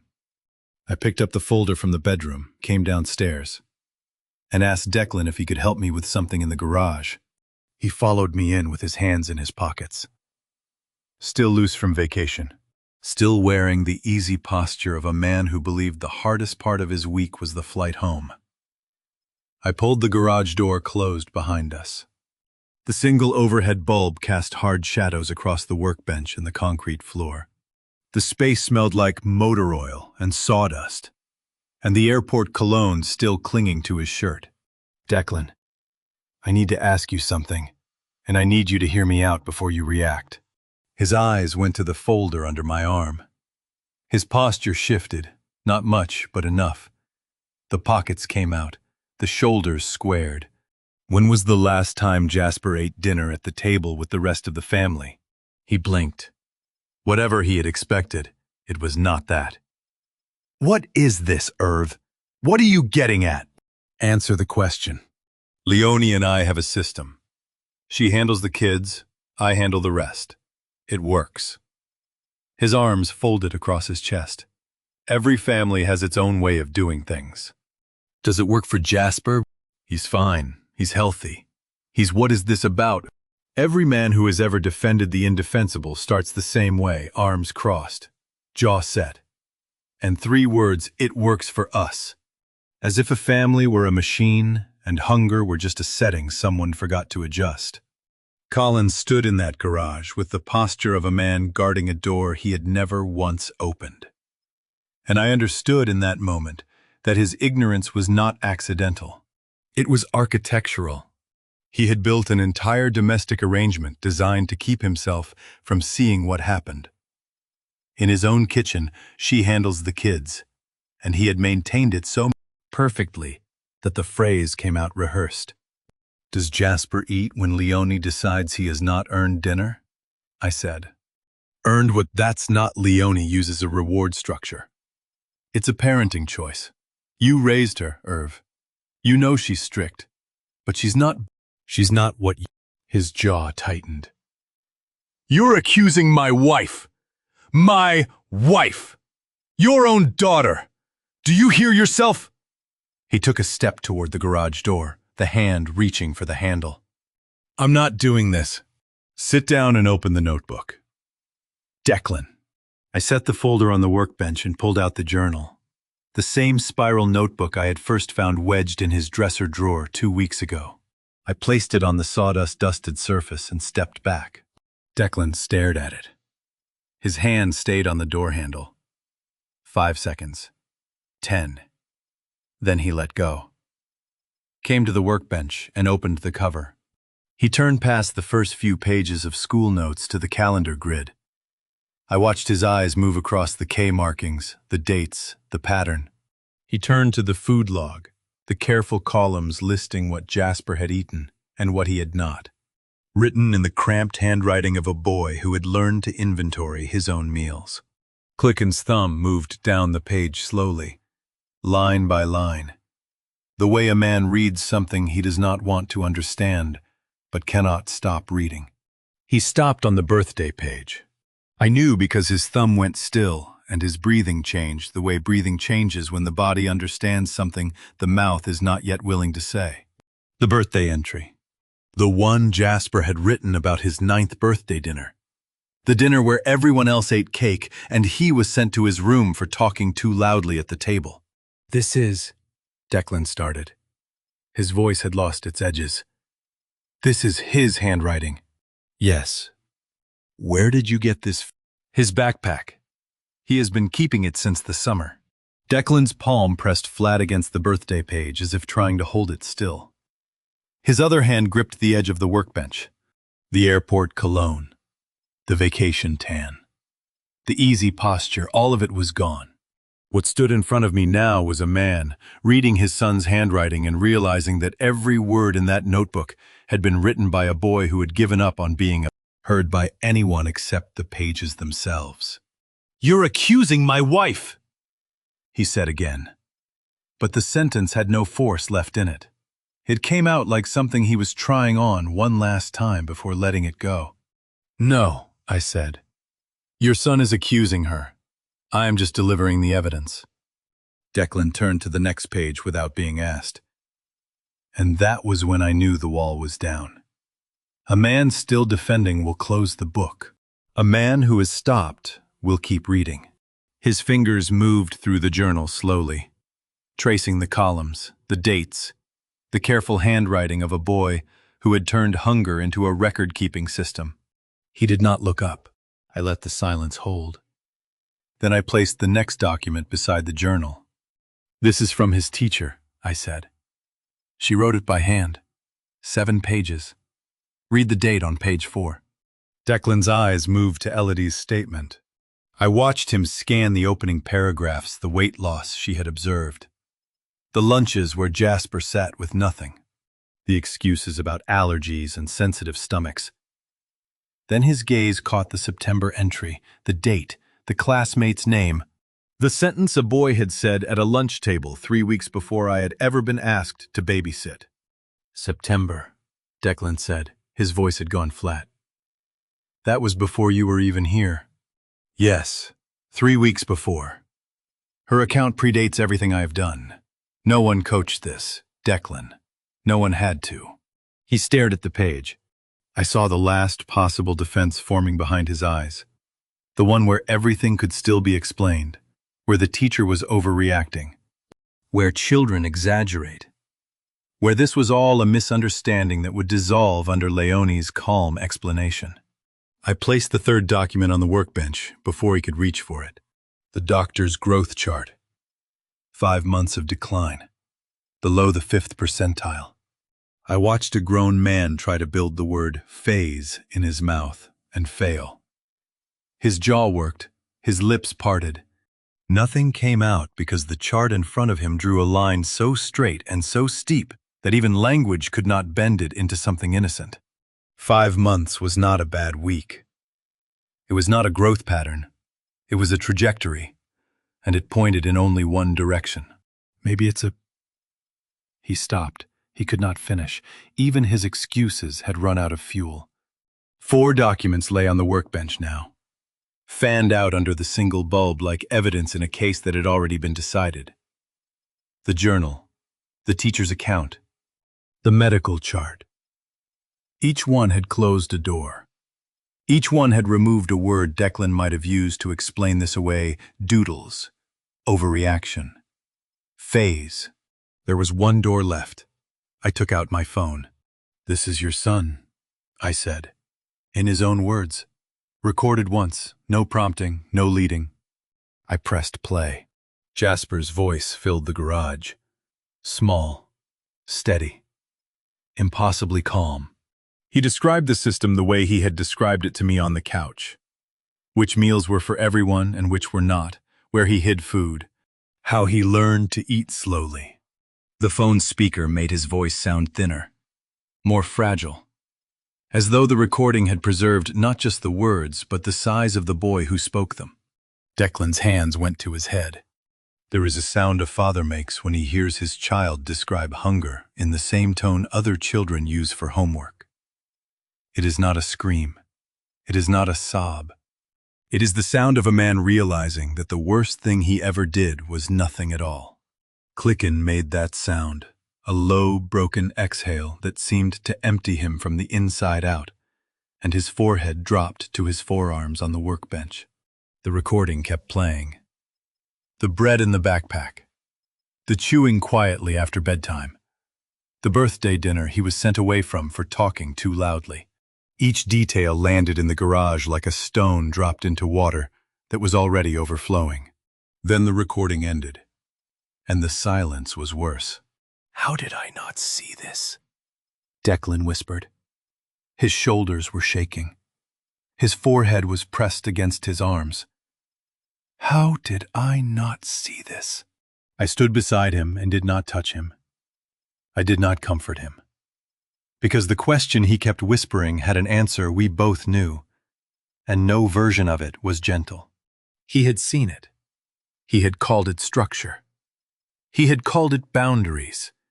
He had called it her way of doing things. And now his son's own voice had stripped every comfortable word away and left only the one that fit. Declan stayed folded over that workbench for a long time, his son's voice still hanging in the garage air like smoke that would not clear. When he finally lifted his head, his eyes were red, and his face had aged 10 years in 10 minutes. "What do we do now?" he said. Declan wiped his face with both hands, straightened up from the workbench, and said 2 words I had been waiting 14 days to hear. "Call her down." We moved the evidence to the kitchen table. I placed each document in order: journal, teacher's account, growth chart, phone beside them with the recording cued. Declan stood at the counter, gripping the edge with both hands, staring at the spread the way a man stares at wreckage he is still trying to believe is real. Then he called up the stairs. Leonie came down smiling. She was in a robe, her hair still damp, the baby monitor clipped to her pocket. She rounded the corner into the kitchen, and the smile held for exactly 2 seconds, the time it took for her eyes to move from Declan's face to mine to the documents covering the table where she normally served dinner. "What is this?" "Sit down, Leonie," Declan said. "What is all of this? Why are you—" Her eyes landed on the journal. Recognition. She knew what it was. She had seen it before. Or she had suspected it existed, because her face did not show confusion. It showed calculation. "You went through my house," she said, turning to me. Her voice climbed. "You went through things! And you," she turned back to Declan, "you're sitting here with my father like I'm on trial in my own kitchen." "You are not on trial," I said, "but you are going to sit down and explain what is in that journal." She did not sit. She cycled through her defenses, the way a person cycles through locks on a door, trying each one. Denial. The journal was just a school project. Deflection. I had violated her privacy, her home, her trust. Attack. I was turning her family against her, poisoning Declan, overstepping. Each defense lasted 30 seconds before the evidence on the table dismantled it. The journal had dates. The teacher's account predated my involvement. The growth chart carried a doctor's signature. There was nowhere to stand. My daughter was not describing a moment of lost patience or a single bad month. She was describing a campaign methodical, sustained, and aimed at a boy whose only crime was having his mother's face. Because that is what finally came out. After the denials collapsed and the deflections ran dry, Leonie gripped the back of a kitchen chair, and the truth poured out of her like water through a crack in a wall. "Every time I looked at him, I saw her," she said. Her voice had dropped to something raw and low. "Declan's first wife. Her face in his face. Do you know what that is like? Having another woman's child in your home reminding you every single day that you were not first." She looked at Declan. He did not look back. He was never going to love me the way he loves that boy. Never. And I could not compete with a ghost. So I needed him to take up less space. Take up less space. She said it as if she were describing a piece of furniture she had moved to the basement, not a child. Not a boy with a name and a heartbeat and bread hidden in his mattress. A problem of square footage. A presence that needed reducing. Then she made her final mistake. "It does not even matter now because I was going to fix it," she said, her hands cutting the air. "I already talked to your cousin Margaret about taking him. It would have been better for everyone, a fresh start. A new school. He would have been fine." The kitchen went silent. She had called a cousin. She had arranged a handoff. She had planned the words she would use to make it sound like opportunity. The only person who did not know Jasper was about to disappear from his own family was his father. Declan's palms pressed flat against the table. He pushed himself to standing slowly, the way a man stands when his legs are no longer certain they belong to him. "You what?" he said. Very quiet. Leonie heard it then, the sound of her own miscalculation landing. Her mouth opened. Nothing came out. You planned this behind my back, Declan said. Not a question. Not even anger yet. Just the sound of a man hearing a sentence that rearranged everything he thought he knew about his own marriage. He looked at Leonie the way you look at a stranger who has walked into your house wearing your wife's clothes. You planned this behind my back, he said again. And this time it was not confusion, it was a door closing. And everyone in that kitchen. Leonie gripping her chair. Me standing against the counter. And Declan rising to his full height for the first time in this entire conversation knew it would never reopen. Declan did not raise his voice when he told Leonie the marriage was over. He said it the way you state a fact that has already been true for hours and is only now being spoken aloud flat. Certain, emptied of everything except the decision itself. I want a divorce, he said. And I want my son. Those are the only two things I am taking out of this marriage. Leonie's face cycled through 3 expressions in 2 seconds. Shock, calculation, fury. She chose fury. You think you can just, I will take everything. Declan, the house, the baby, everything. You do not get to sit here and... There is a family law attorney coming tomorrow morning, I said. My voice was steady. It had to be. Along with a CPS investigator. Everything that needs to happen will happen through proper channels. No one is ambushing anyone. She turned to me. The look on her face was one I had never seen my daughter wear. The look of someone who has just realized that the ground she is standing on was mined weeks ago by a person she trusted completely. You did this, she said. You planned all of this. I did not answer. There was nothing to say that the morning would not say for me. Leonie threatened to take everything. The house, the baby, the savings, as if the marriage were a building she could strip for parts. She did not yet understand that the building had no foundation left, because the man she married had just discovered she had planned to throw his son out of it. Her threats landed in the kitchen like coins tossed at a wall. They made noise. They changed nothing. Declan did not engage. He stood at the counter with his arms folded and let her exhaust herself the way a storm exhausts itself against a structure that has already decided not to move. When she finally stopped, breathing hard, gripping the back of the kitchen chair with white knuckles, he said one sentence. You should sleep in the guest room tonight. She went upstairs without another word. The kitchen was silent. Declan and I stood in it for a long time, surrounded by documents neither of us wanted to look at again. Then he sat down at the table, put his head in his hands, and I made coffee that neither of us drank. Kezia Richter arrived at 9 the next morning. She was 38, an Albany County CPS investigator with close-cropped hair and a calm professional manner that made even the most volatile households lower their voices when she walked in through the door. She wore a lanyard over a gray blazer and carried a case folder that she set on the coffee table without ceremony. Desmond arrived 2 minutes behind her in the suit he wore to court, briefcase in hand, and the living room became something it had never been before.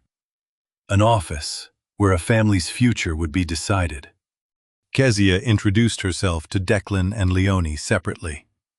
She explained the process interviews, a home assessment, a safety plan, a recommendation to the court. Her voice was even and unhurried. She did not judge. She did not accuse. She asked questions and wrote answers in a notebook and treated every person in the room with the same measured respect, including my daughter, who sat in the armchair across the room, watching the proceedings with the rigid posture of someone attending her own sentencing. Jasper came downstairs at 9:30. He stood at the bottom of the stairs in his pajamas, reading the room the way he always did, measuring the adults, checking the temperature. His eyes moved from Kezia to Desmond to his father to his stepmother.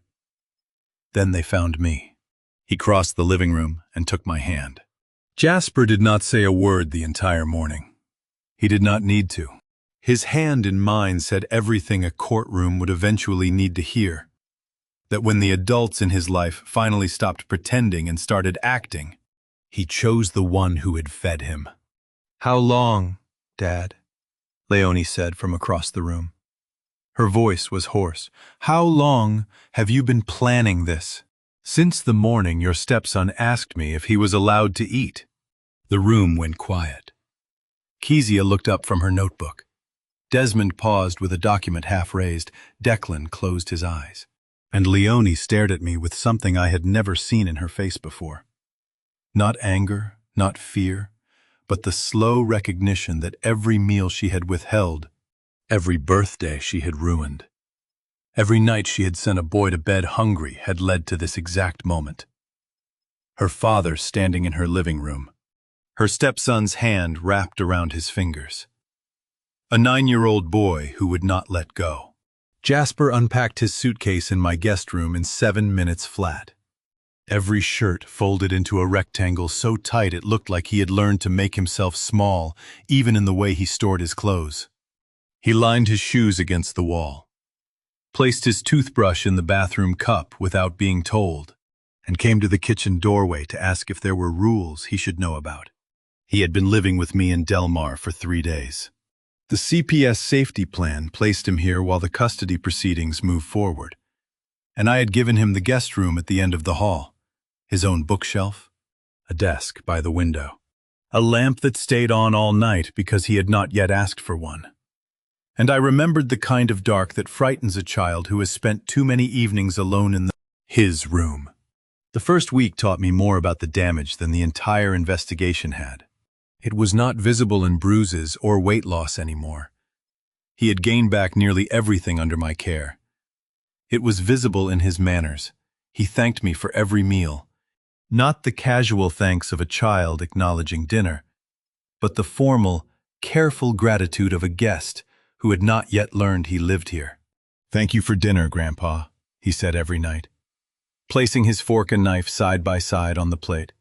A habit someone had drilled into him, as if presentation mattered more than appetite. "You do not have to thank me for feeding you, Jasper. That is not a gift. That is just what happens in this house." "Okay, but thank you anyway." The habit was too deep to unlearn in a week. Gratitude for the baseline for food, for warmth, for not being sent to his room had been installed so thoroughly that removing it would take longer than any courtroom proceeding. He was not grateful because he was polite. He was grateful because some part of him still believed that meals were conditional, that every plate set in front of him was a decision someone could reverse. He did not open the refrigerator because he was hungry. He opened it to make sure the food had not disappeared while he slept. That is the difference between a child who has been fed and a child who has been starved. One opens the fridge looking for something to eat.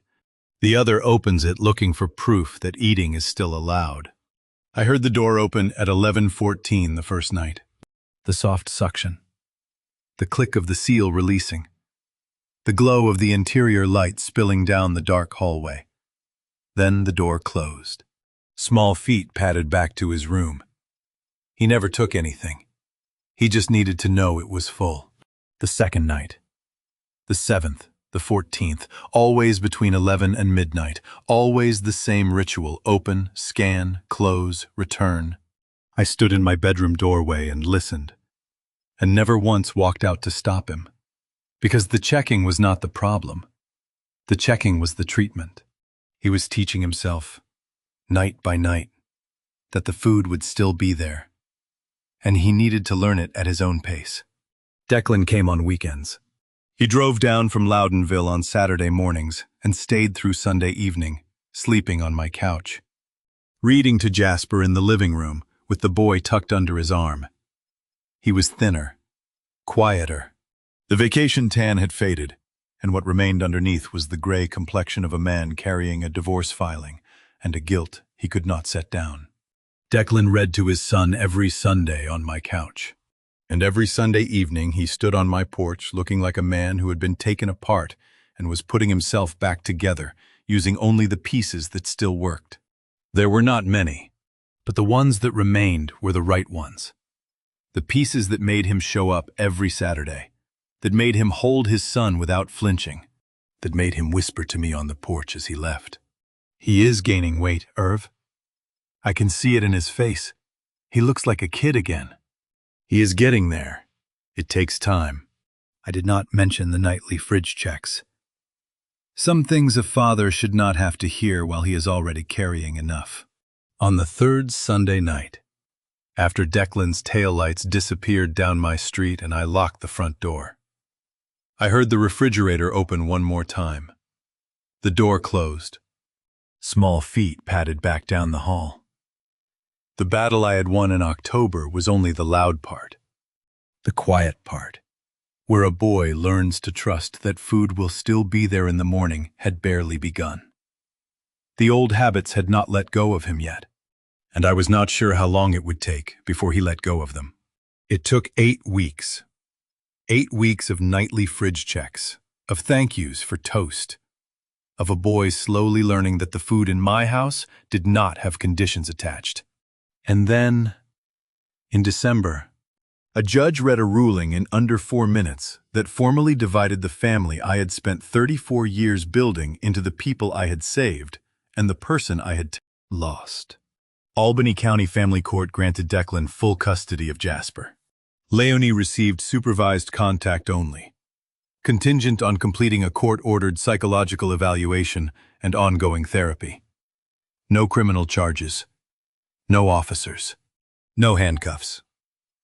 Just a judge in reading glasses delivering a paragraph in a procedural tone, a stamp on a document, and the quiet rearrangement of a family that would never sit at the same table again. The most devastating rulings are the ones that sound like paperwork. Desmond sat beside Declan through the hearing. When it ended, Declan walked into the hallway, sat on a wooden bench, and held the ruling in both hands. He stared at it with the stillness of a man looking at something he has wanted and dreaded in equal measure.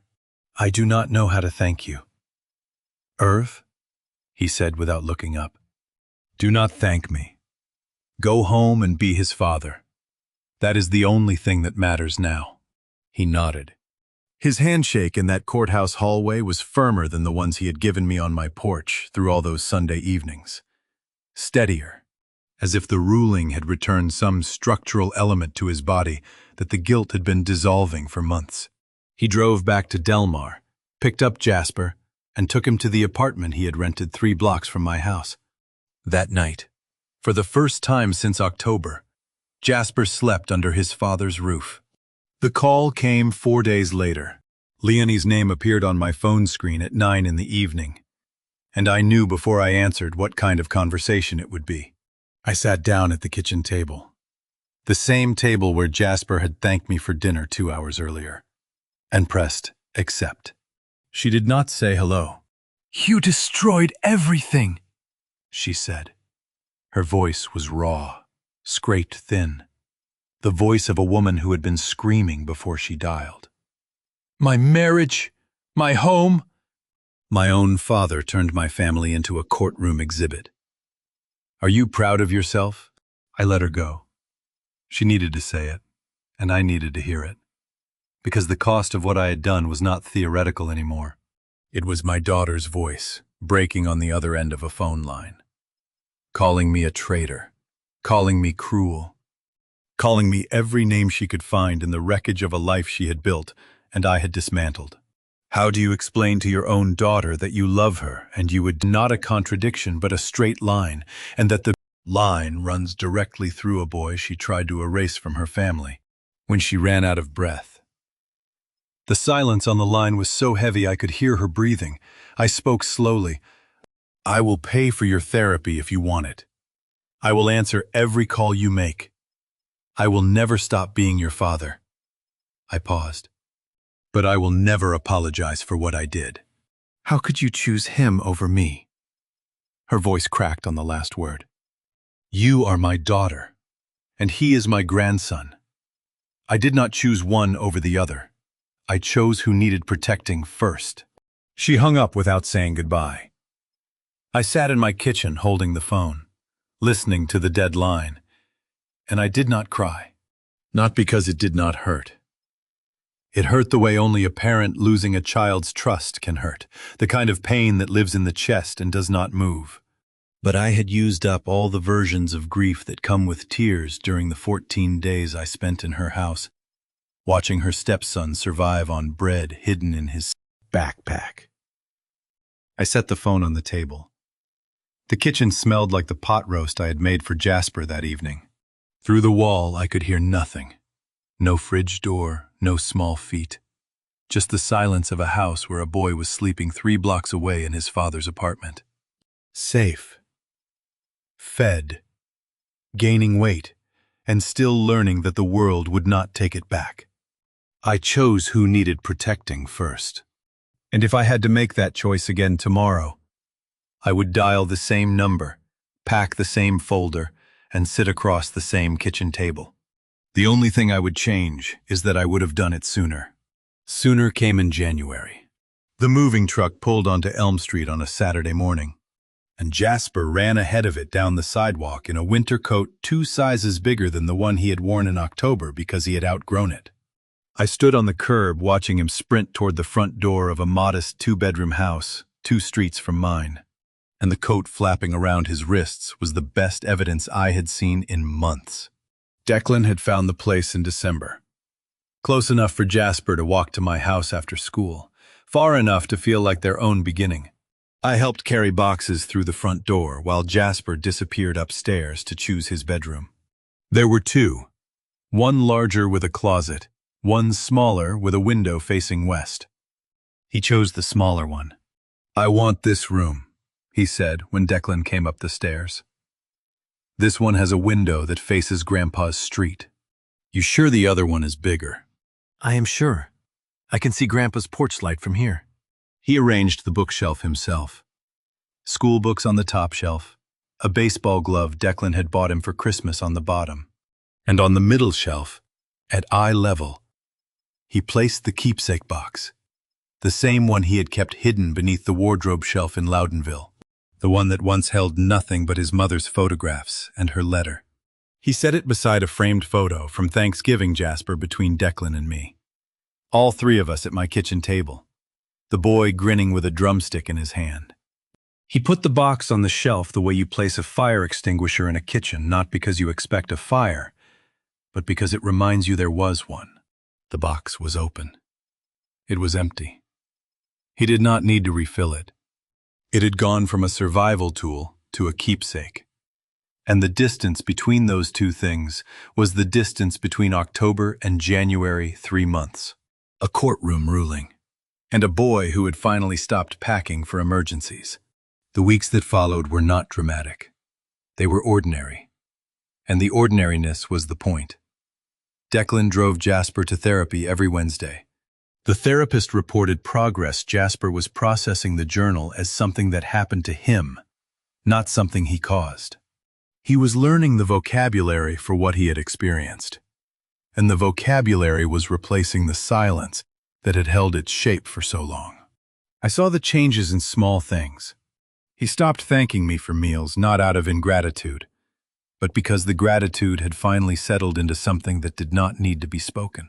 He started leaving food on his plate when he was full, pushing a green bean to the side instead of eating every last bite as if the plate might be confiscated. And one Tuesday evening at my kitchen table, he looked at the broccoli on his plate and said the most beautiful sentence I had heard in 3 months. "Grandpa, do I have to eat the broccoli?" A child who complains about vegetables is a child who trusts that dinner is not conditional. That single sentence of 9-year-old disgust told me more about his recovery than any therapist's report ever could. I almost cried. Instead, I told him yes. He had to eat at least 3 pieces, and he groaned and ate 4 because he wanted dessert. Then he asked for seconds of the chicken. Without hesitation, without a glance at my face first, without the careful pause that used to sit between his hunger and his voice like a checkpoint he had to clear. Declan called that evening after Jasper went home. "He talked about the journal in therapy this week," he said. "The therapist said it is a good sign. He is starting to see it as history instead of instructions." "That is good," I said. "That is very good." I went to bed that night at 10:30. I pulled the covers up, turned off the lamp, and lay in the dark the way I had every night since October. Listening, waiting for the sound that had become my midnight signal. The soft suction of the refrigerator seal, the click, the glow. It did not come. I woke to January sunlight through my curtains and realized I had slept through the entire night. No midnight alarm in my chest. No bare feet in the hallway. No refrigerator door opening and closing in the dark. The house was quiet. Not the tense quiet of listening, but the real quiet. The kind that only comes when the person you were keeping watch over no longer needs you to stay awake. Jasper was 2 streets away, in a bedroom with a window facing my porch light.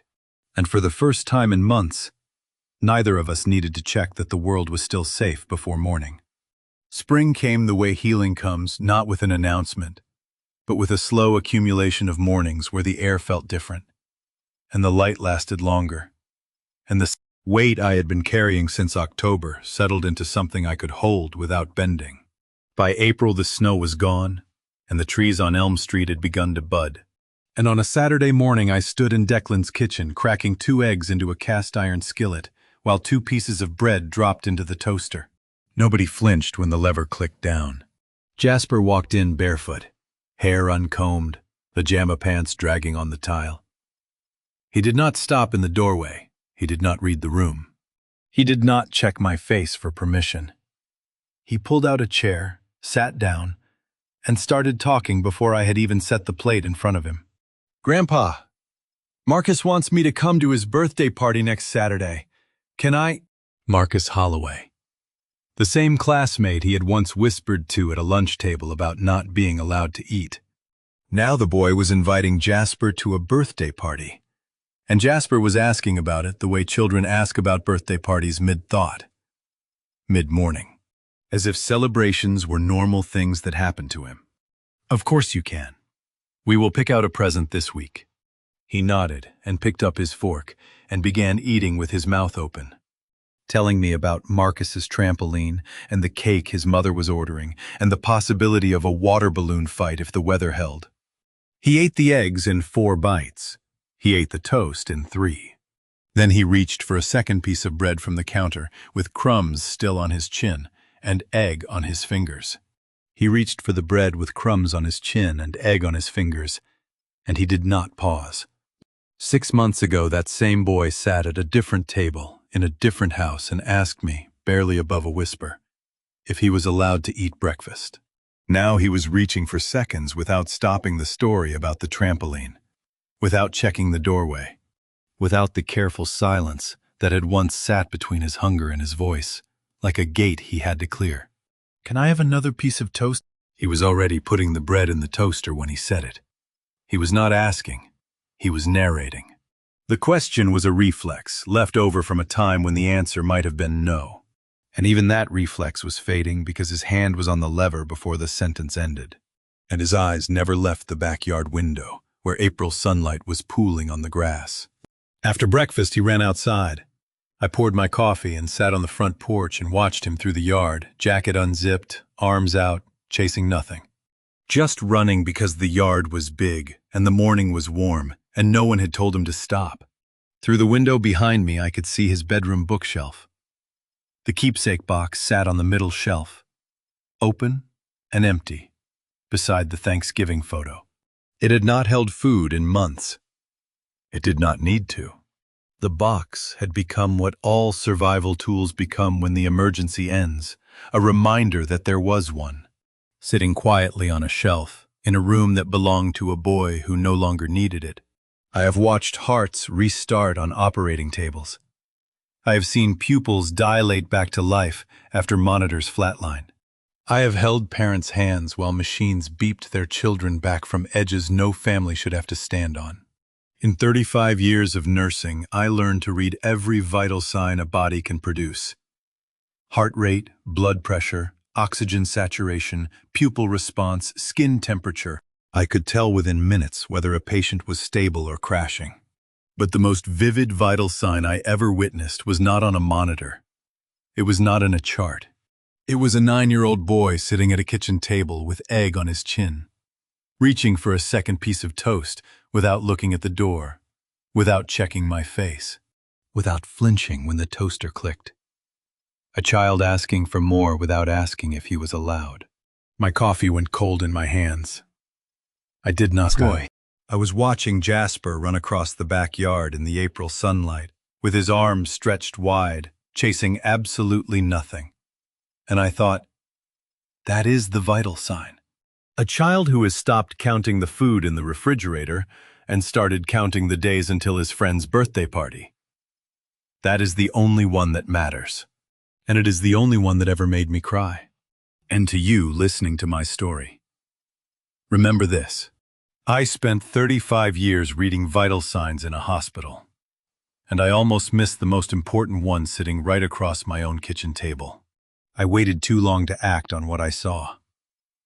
I told myself it was not my place, that families sort themselves out, that maybe I was wrong. Do not make my mistake. If a child in your life is afraid to eat, do not wait for more proof. The proof is the fear. This was never a revenge story, not in the way people might expect. Some might hear it and call it a revenge story against my own daughter, a father who turned on his child. But the truth is simpler than that. I did not act out of anger. I acted because a boy asked me if he was allowed to eat breakfast. And no child should ever have to ask that question. The lesson I carry is this. Protecting someone you love sometimes means standing against someone else you love. And there is no version of that choice that does not cost you something. I believe God put that boy in my kitchen that morning for a reason. Not to punish my daughter, but to give her son a voice through someone old enough and stubborn enough to use it. If this story moved you, I would be grateful if you shared it with someone who needs to hear it. Drop a comment and tell me, what would you have done in my place? Would you have confronted your own child? Subscribe so you do not miss the next story, because every one of them carries a message worth sitting with. Thank you for staying until the very end.